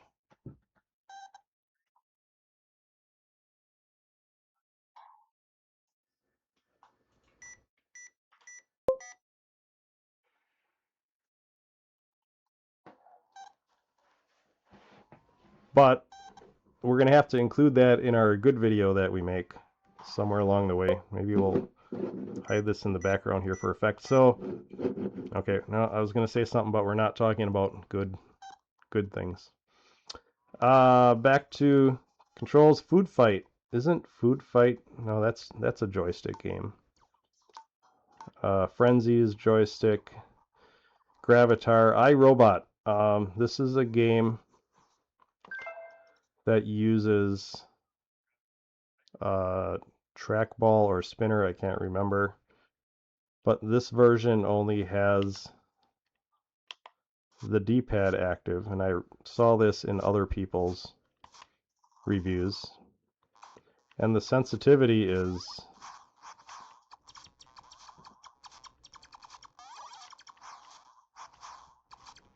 it should be controlling, I think it's the wheel on this game. I've never seen one in real life, but so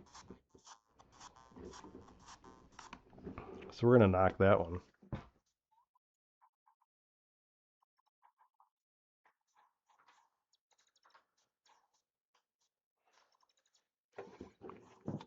All right, Liberators, Trackball. It's kind of a missile command type of game. It looks like our trackball is lit up, so that's good.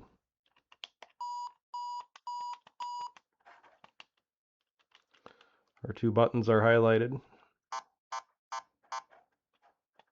Once again, trackball is so oversensitive. You gotta really be careful.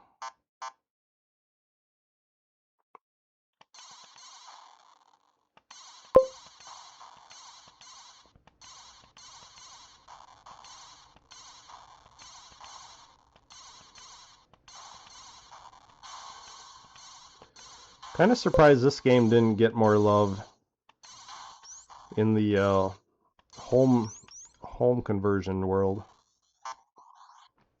I've never seen one in an arcade, but I've played it through emulation a lot, and it's a pretty decent game.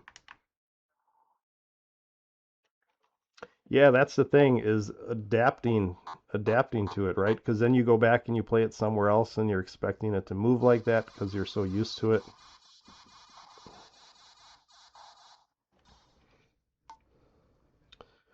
All right, so we're just gonna Major Havoc. That is not joystick, right? Oh yeah, there we go, trackball. All right, they did good there.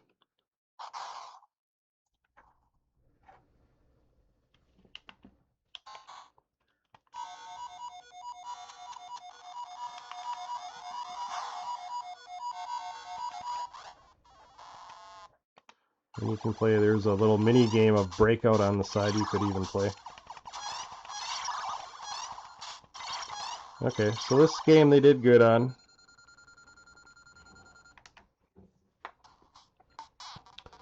Millipede, same thing as Centipede. Trackball control, it's probably wacky tobacco, trying to move that trackball around.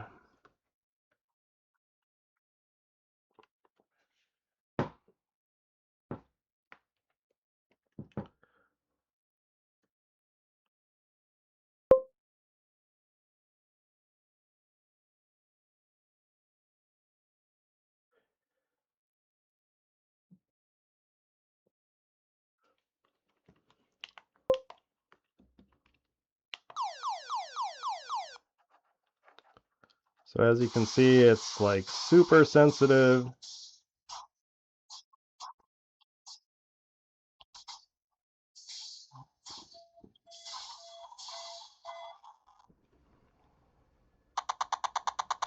I mean, other than that, I mean, the screen is a little stretched. We talked about that at the beginning of the stream, though.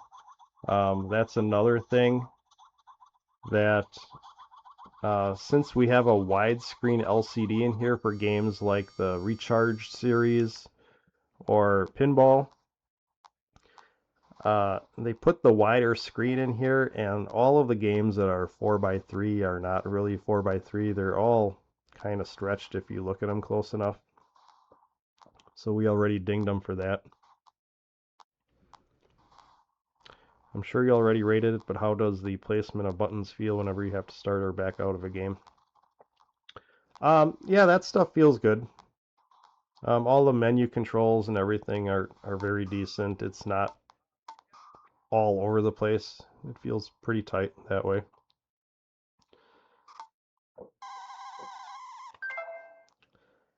Here's some classic Night Driver arcade, which is once again wheel-based, right? So if they can do wheel-based on this, why can't they do wheel-based on any of the games?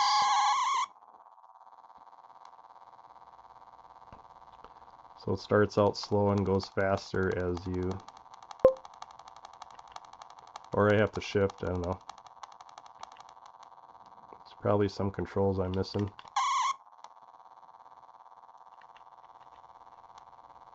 I know you can go faster, I've done it. Let's go look at the specs here. L1, L2 is gear 2, gear 2, 3, 4. Okay, so it's the shifties up on top.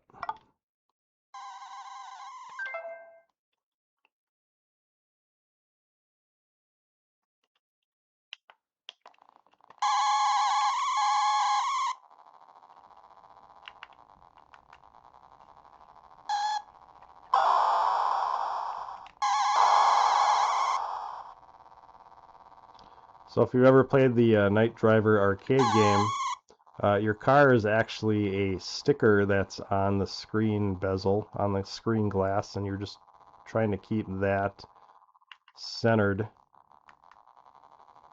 on the road as you play. You know, and it's nice that they have the dial tuned in for this. It works on the Atari 2600 version also. Pool Shark.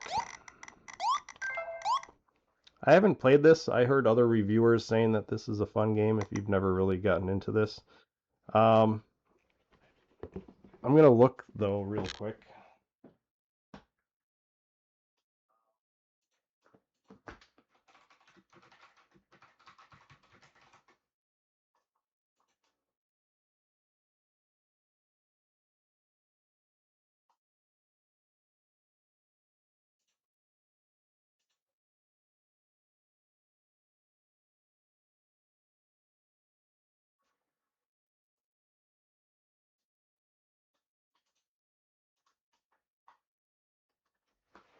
I can't figure out if this is a trackball game.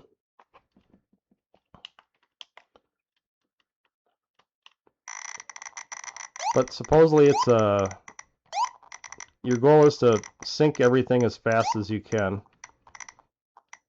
And just keep moving, you know. But we're not here to play games. We're just here to critique them. Quantum is a trackball game, and the oversensitivity of this one might actually be good.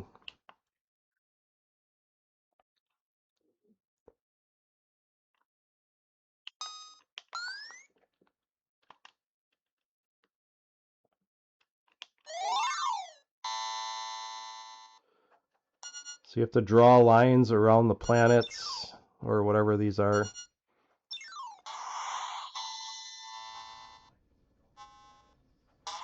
That's like the most horrible like circle I've ever seen. And you don't want them to hit your line. So that works okay. It's very oversensitive, once again. Red Baron is a joystick game. That works fine. I played that already. Skydivers, just buttons and controllers. Sky Raider is like a flight stick kind of game where you push in, pull out to make your cursor change positions, and you just kind of steer left and right. Space Duel is all button based. I'm sure that's fine. Super Breakout. Yeah, good grief, you have a good lunch. And man, we were just talking about breakfast a few minutes ago. I don't know how long I'm going to keep going on this. I might be here after lunch when you get done, depending on how much we want to do on here today. So Super Breakout. Look forward to more of the reviews. All right. Well, thanks for stopping by. Thanks for the support and all of that good stuff. Oh, this is the killer here before you leave.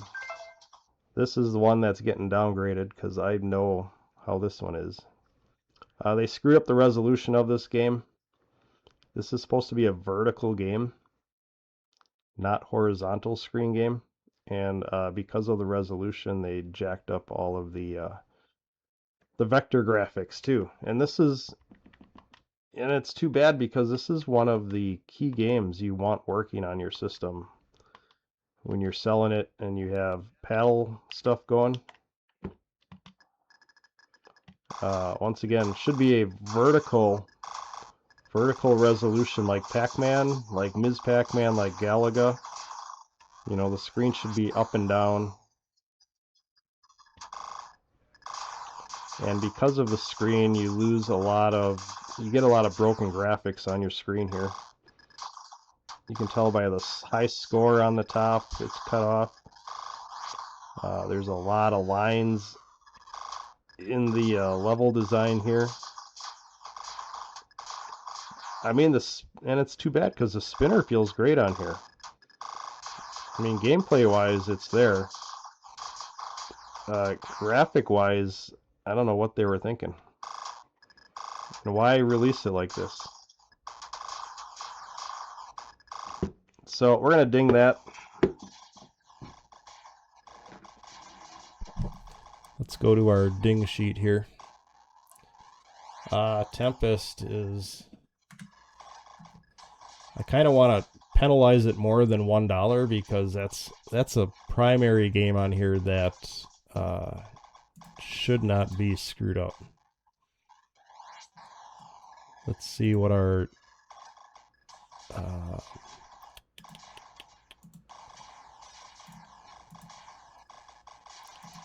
oh, did we lose our rules here? Rules and regulations. Let me see if I can get that back real quick here. We'll take a 2-minute breather and just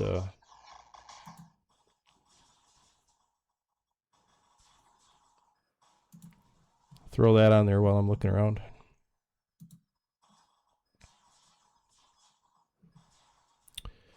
Do.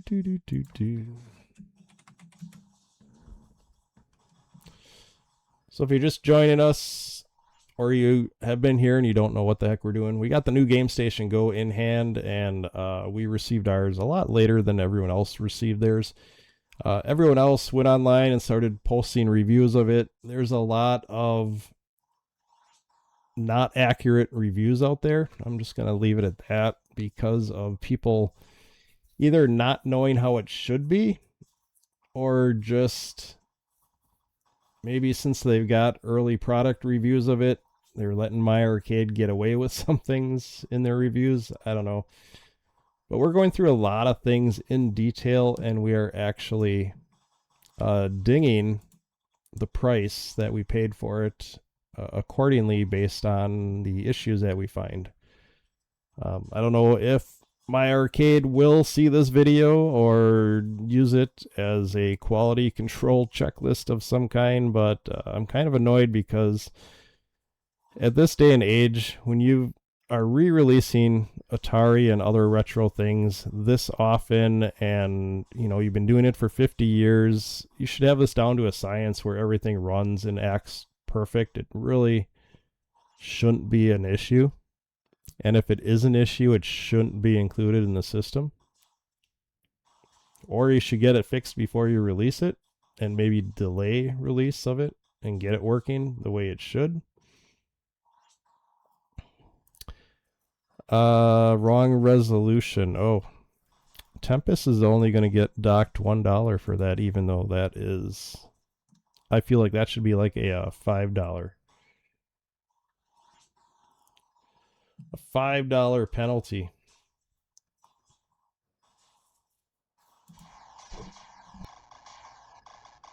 All right, we're down to, if you look at the top on the right side, we paid $179 for this thing. And while we will have another video that goes out and praises this thing and talks about all the goodness that this thing has, as far as putting penalties on the negatives.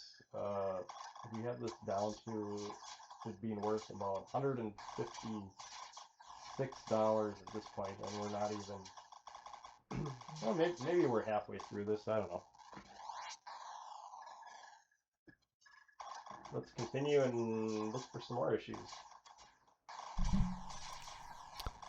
And I could have been just talking for the last minute here, and my mic was muted. I don't know if it picked up or not, but we're going through the Gamestation Go and looking for issues and digging all the issues that we can find. We're not going for the positive review. We will do that on another screen. There are lots of good things about this handheld, but we are looking at all the negatives that have come through, whether it's programming or oversights or details, things that shouldn't be at this point, with Atari and games and emulation being a thing as long as it's been so far.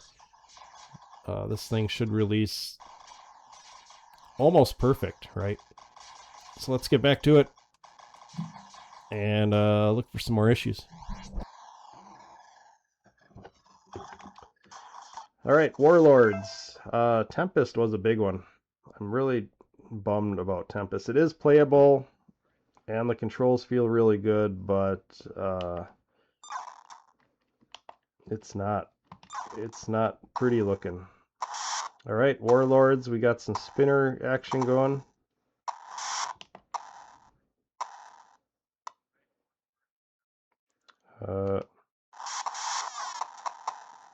We are the bottom left.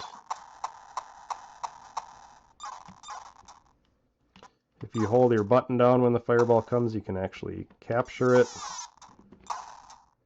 This is a game where you can tell how quickly your spinner reacts, because it should move a little quicker in this game.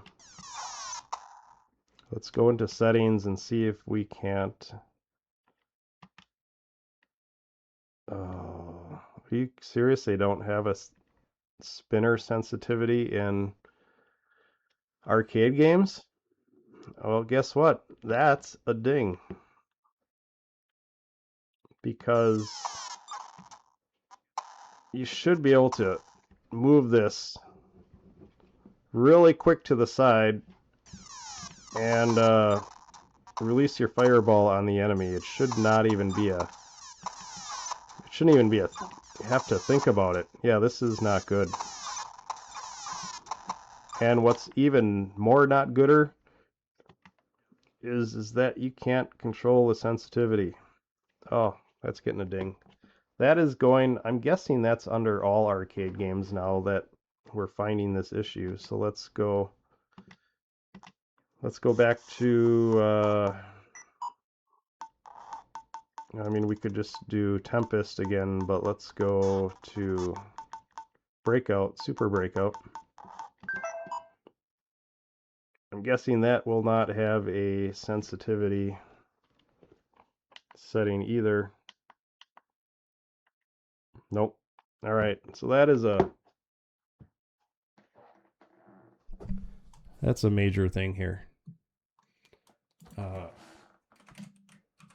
Paddle control, no adjust in arcade.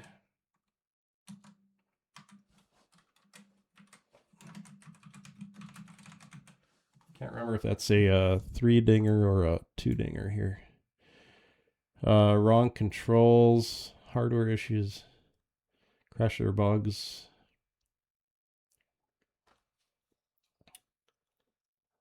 So this is something that could get fixed. So it's not really a hardware issue. It's a programming issue. See, I got menus or system option issues, penalty $1. That deserves to be more. We're gonna change that to 3. That's gonna be a $3 ding right there.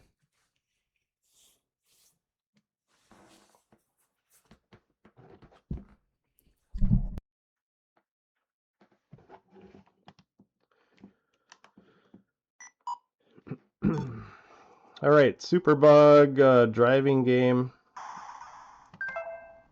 It looks like a driving game. It looks like there's a wheel on there. It looks like, okay, they got the paddle going.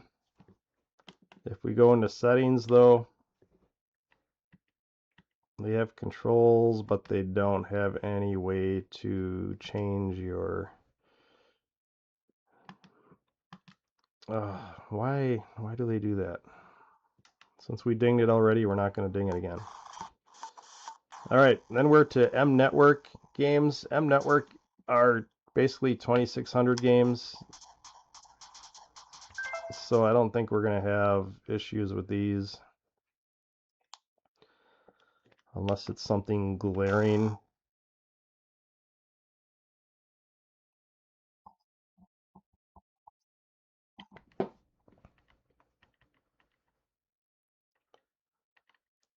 See, here you have paddle sensitivity.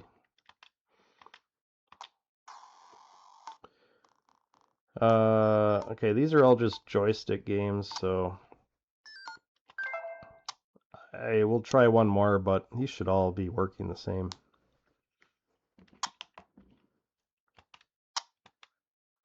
Am I pitching? Or am I batting?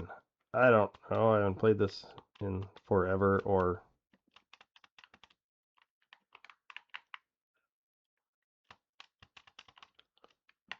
do I need... Is this one of those games where you need the joystick in the right side and maybe it's not active?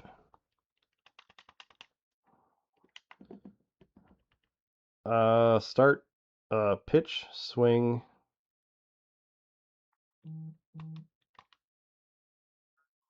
Let's see if you gotta hold it. No.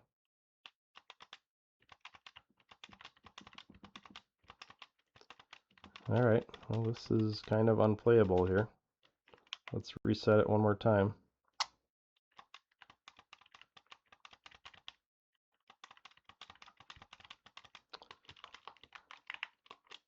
Unresponsive. Alright. We're gonna ding that one.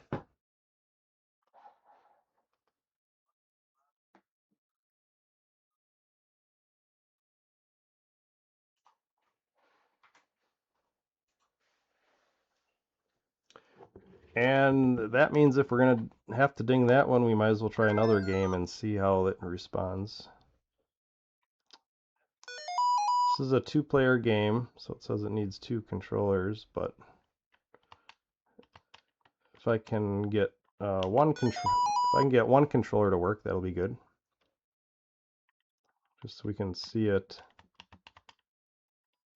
actually responding.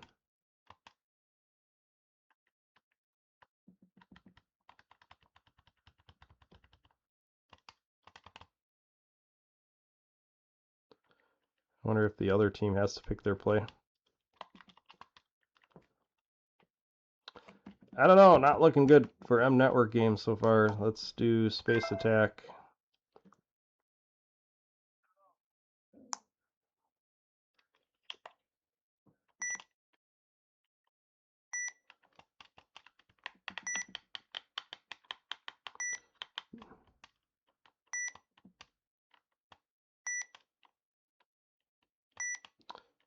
I don't know, Space Attack. So let's go to controls. Fire missiles and choose fleet. Okay.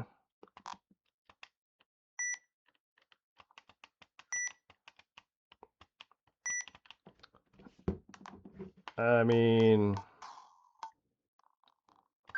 do any of these games control for M Network? Oh, this guy's actually moving.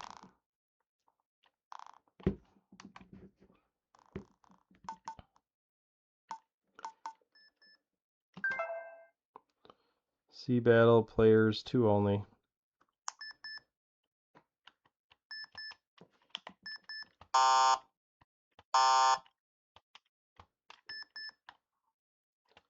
Here's my dot.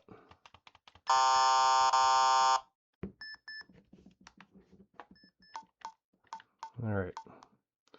So that takes us through the Atari games. 2600, 5200, 7800. The biggest disappointments were the 5200 games. Those are all unplayable because of the issues we found.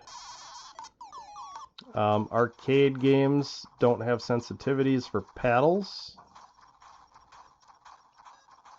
2600s do. And the arcade games that don't have sensitivities. We're going to do Pac-Man next because... just because this should be a quick one to get through. Alright, you have classic mode. Once again, since you have the widescreen on here, Pac-Man is a vertical arcade game. It still looks stretched, but it's not stretched all the way across, thank gosh. So this is as good as we're going to get with vertical games.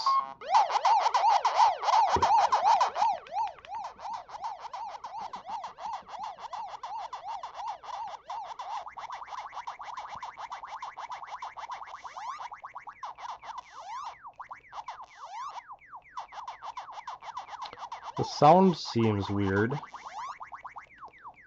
Kind of like, I don't know, is this an official version or is this some kind of tweaked version? Or is the sound just so different sounding on this game? I don't know. Anyway, that one's gonna pass the test. Now for something hideous. We're going to go back to yesteryear when Atari 2600 released Pac-Man, and Pac-Man really sucked eggs back then. What's even more disturbing is even in the trailer for this device that they had online, they showed a clip of the guy holding the device playing Atari 2600 Pac-Man. And this made the trailer, and the resolution is so jacked up. They have it jacked up to the point of where it's kind of like the resolution of that last Pac-Man we played, which was the arcade, which is a vertical screen, which was a little wider than it needed to be.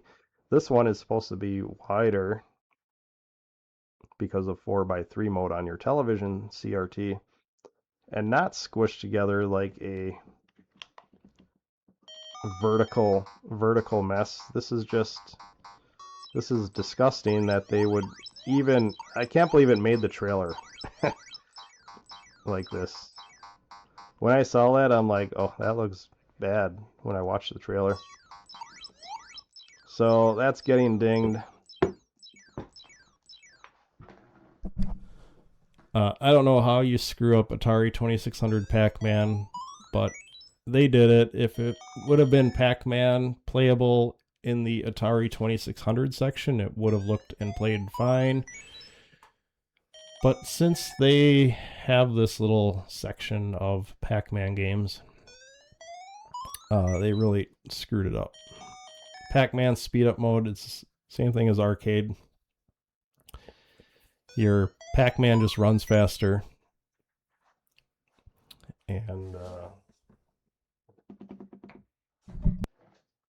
that's kind of all we really need to say about that. You know, so as far, it's kind of going back to the 5200 thing.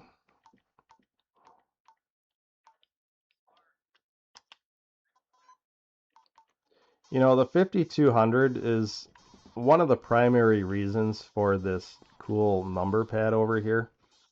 And considering those games are all unplayable, it almost makes the number pad completely useless on this device. I'm just going to say that right now. So there aren't really other things on here. You know, if they would release Intellivision officially on here, they could use the number pad. If they would release, what else had it? Jaguar games, or, you know, and it's not Atari, but if you went ColecoVision used the number pad. Right now, the number pad is useless because 5200 games are, you know, number one, unplayable. Number two, they only give you like 8 games on here, which I don't know. Why is this number pad on your console? It's so cool. It has so much potential, and it's useless. Pac-Man was a joke because of the 2600 version. Like I said, that even made it into the trailer somehow. Jellico, I don't know Jellico that much. I don't know if these are computer games for 8-bit. I don't even want to get into these, really. There's a Game Boy game on here. This is probably where they use the Game Boy emulator that you can use when you sideload games.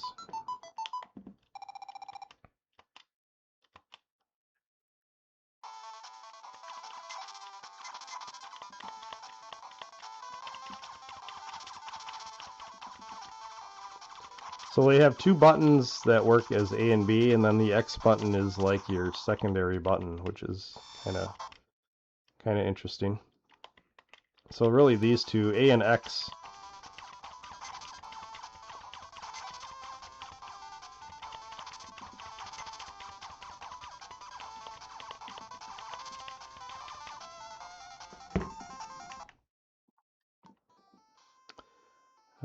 Jellico, another Game Boy game, Goal, Hoops, Pinball game, Racket Attack, totally rad. You know, let's look for something I know. Is there anything on here that I know? I may have played Rival Turf back in the day. That was a 16-bit like Super Nintendo game. Fighting game, Tough Enough. Don't know if I even know that one.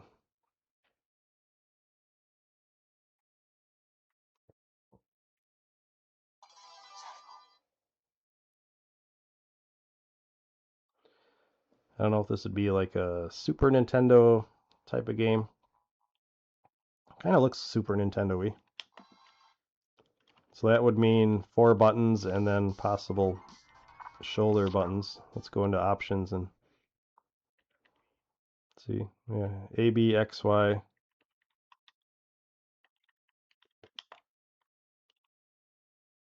Nothing with the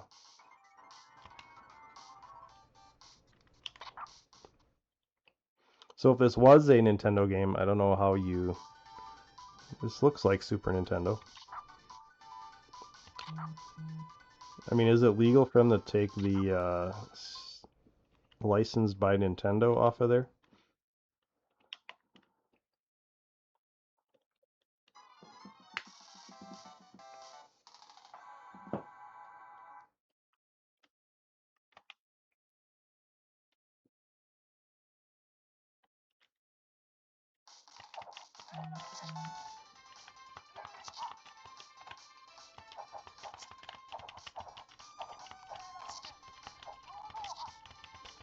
It'll be interesting to see how like Street Fighter and stuff plays on these pads once we get that far. So, I don't know, those games seem to play okay. Then we got arcade. We got a lot of Jellico arcade games. I don't know these. I'm kind of looking at these to see. So it's funny, they have a Cruisin' USA cabinet that they show in here. And then they show the gameplay of what the game actually looks like. A little platformer. And it's not Cruisin' USA, so...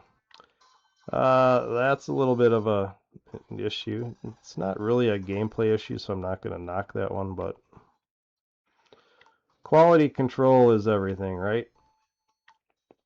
A lot of games never heard of. Probably some games I don't want to hear of. And then, so you got 8-bit, 16-bit arcade, and then you go into other ways to filter these out. So there's nothing else really there. Pico, same thing, 8-bit. I don't know much about their games. I'm not going to sit here and pretend I am an expert on these. I'm just looking for obvious things that glare out. This one's a driving game with a steering wheel, it looks like. Let's see what kind of controls they have set up for this. Looks like just D-pad controls.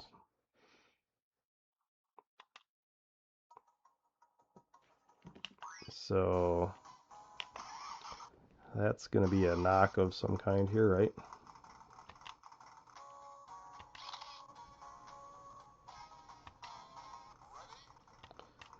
So once again, you have the controls to do this. You just choose to take the easy route out because this is a cheaper game probably. And do the D-pad on it instead of giving us the wheel and the spinner, which is one of the features of your system. The primary features is having that dial knob up there. And I'm still sitting here playing this with a D-pad, which is... Ugh.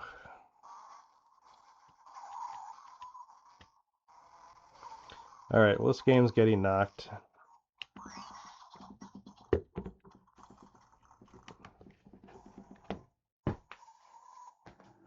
Alright, what is this game? This is Pico World Rally. What did I do for wrong controls? We did $2 for wrong controls. If it has a wheel, I want to use the spinner. There's some other racers up here. Top Racer 2. Well, those are 16-bit, so those aren't going to have wheels on them. Those are just going to be like Super Nintendo D-pad kind of things.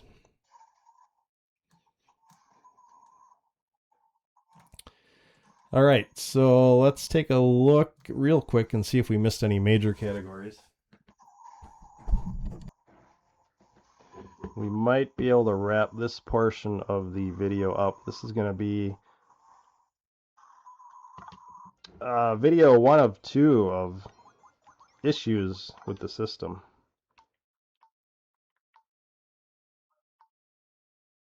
Oh, Balls of Steel we didn't even look at yet. So you got Barbarian, Centipede, Dark Side, Devil's Island, Firestorm, Missile Command, Mutation, and these are games that I think you could get them on Steam.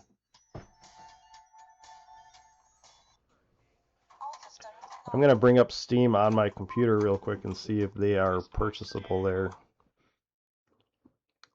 These are not quality pinball tables.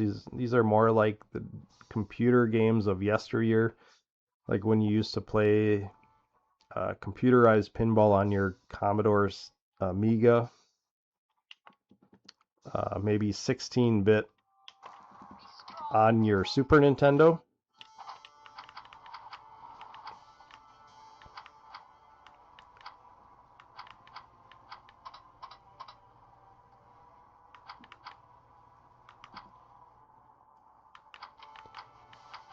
I mean, it seems to play okay if you're into this kind of thing. The only gripe on this I've heard, and an unconfirmed sighting so far, is on Centipede. It's hard to track the ball because it moves so quick, and the camera doesn't always follow your ball. Let's try it out real quick here. A lot of lag in the menu here too, like trying to load this video.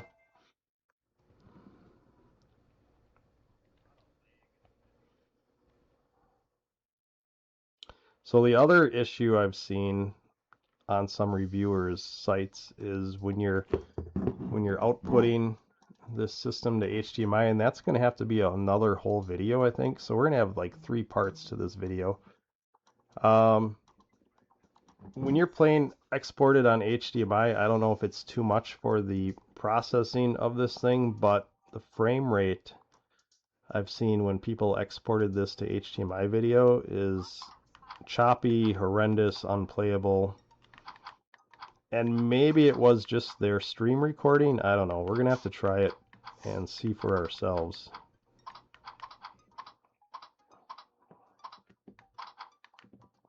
I mean, the frame rate is okay.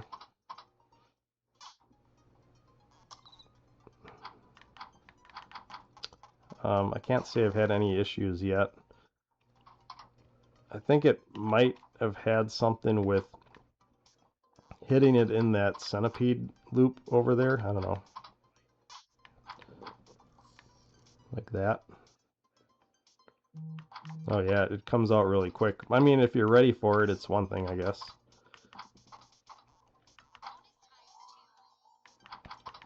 I'm a pretty big pinball player, so I don't know. I know sometimes you just got to be ready for the ball to eject from places and know what's going to happen. I mean, this seems as good as any of the other machines. And when I say good, I don't really mean that good, but yeah, I mean, it seems okay.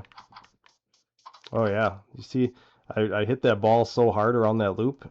The camera panning down did not keep up with the ball, and the ball was already off the tip of my flipper by the time the camera scrolled down to my flipper. So I kind of see what they're talking about. And that could just be the way the game is designed. Wherever you originally play these games, on Steam or wherever you bought these from, it could be the exact same way the game handled there too, so I wouldn't look at that as a ding against it. That's just bad programming for the game.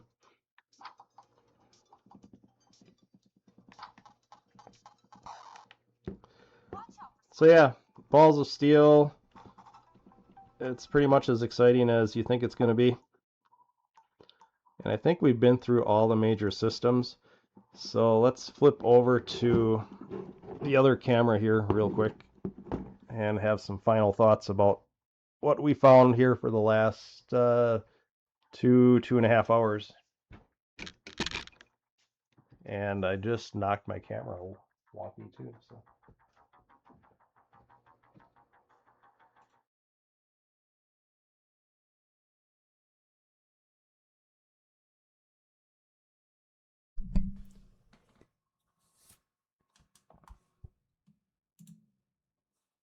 All right, so we've been going at it for about 2.5 hours here.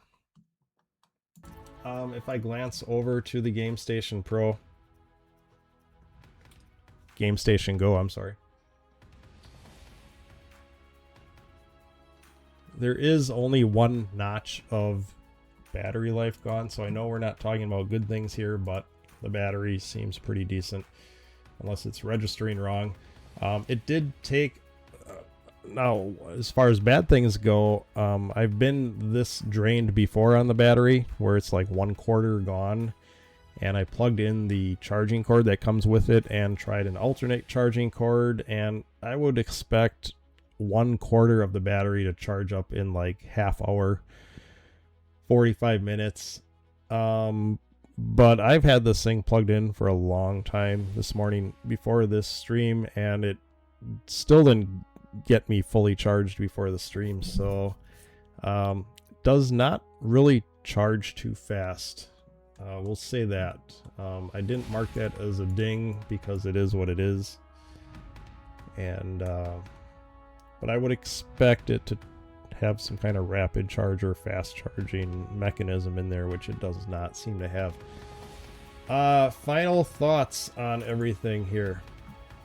Gamestation Go, we finally have it in our hand after a 3-week delay on Amazon. Everyone else has had it in their hands and playing with it and giving it good reviews online. You know, there were some questionable reviews, but overall they still liked it. We dug into it today and we are deciding what it's worth. Now, we've got a lot to cover yet. We still haven't covered everything. We have to cover the emulation side of it. Just because it's not on the box and advertised, it's a definite feature they included with the system, and they wanted the people to have it because the people want it. So you can't just blow it off as well, it's just the icing on the cake. Whatever it is, and you should deal with it. No, if you're going to include it and you're going to do it right and have it work, because I've heard a lot of issues with the emulation so far out there, and I'm not happy about what I've been hearing, even though a lot of it does work well. So that's going to be another whole review coming up. And the other thing we haven't even touched on yet is the HDMI output. Does the HDMI output change the resolution of some of these games? Does it fix the problems we found here today? Does it make things worse?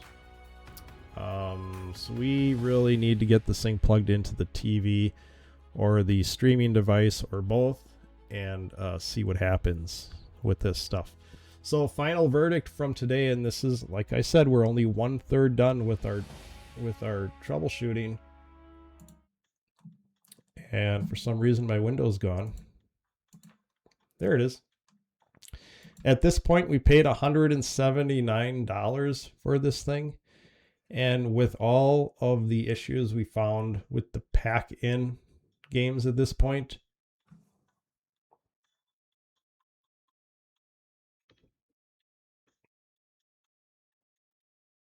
and I knocked my camera before, so it's all out of whack, like I said. With all the issues we found, this thing is only worth $150, roughly, according to the penalizing process that we had. Some of these items that we penalized, I feel, should have more impact, like the trackball sensitivity. That should be, in my mind, that should be more like a 20, 30, 40, 20 or $30 impact. Not just like a $2, $3, $4 impact.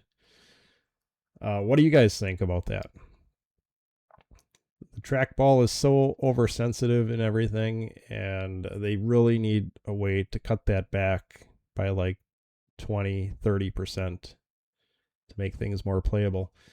So right now, if I even adjusted that to my price, I would say this would be worth about $129.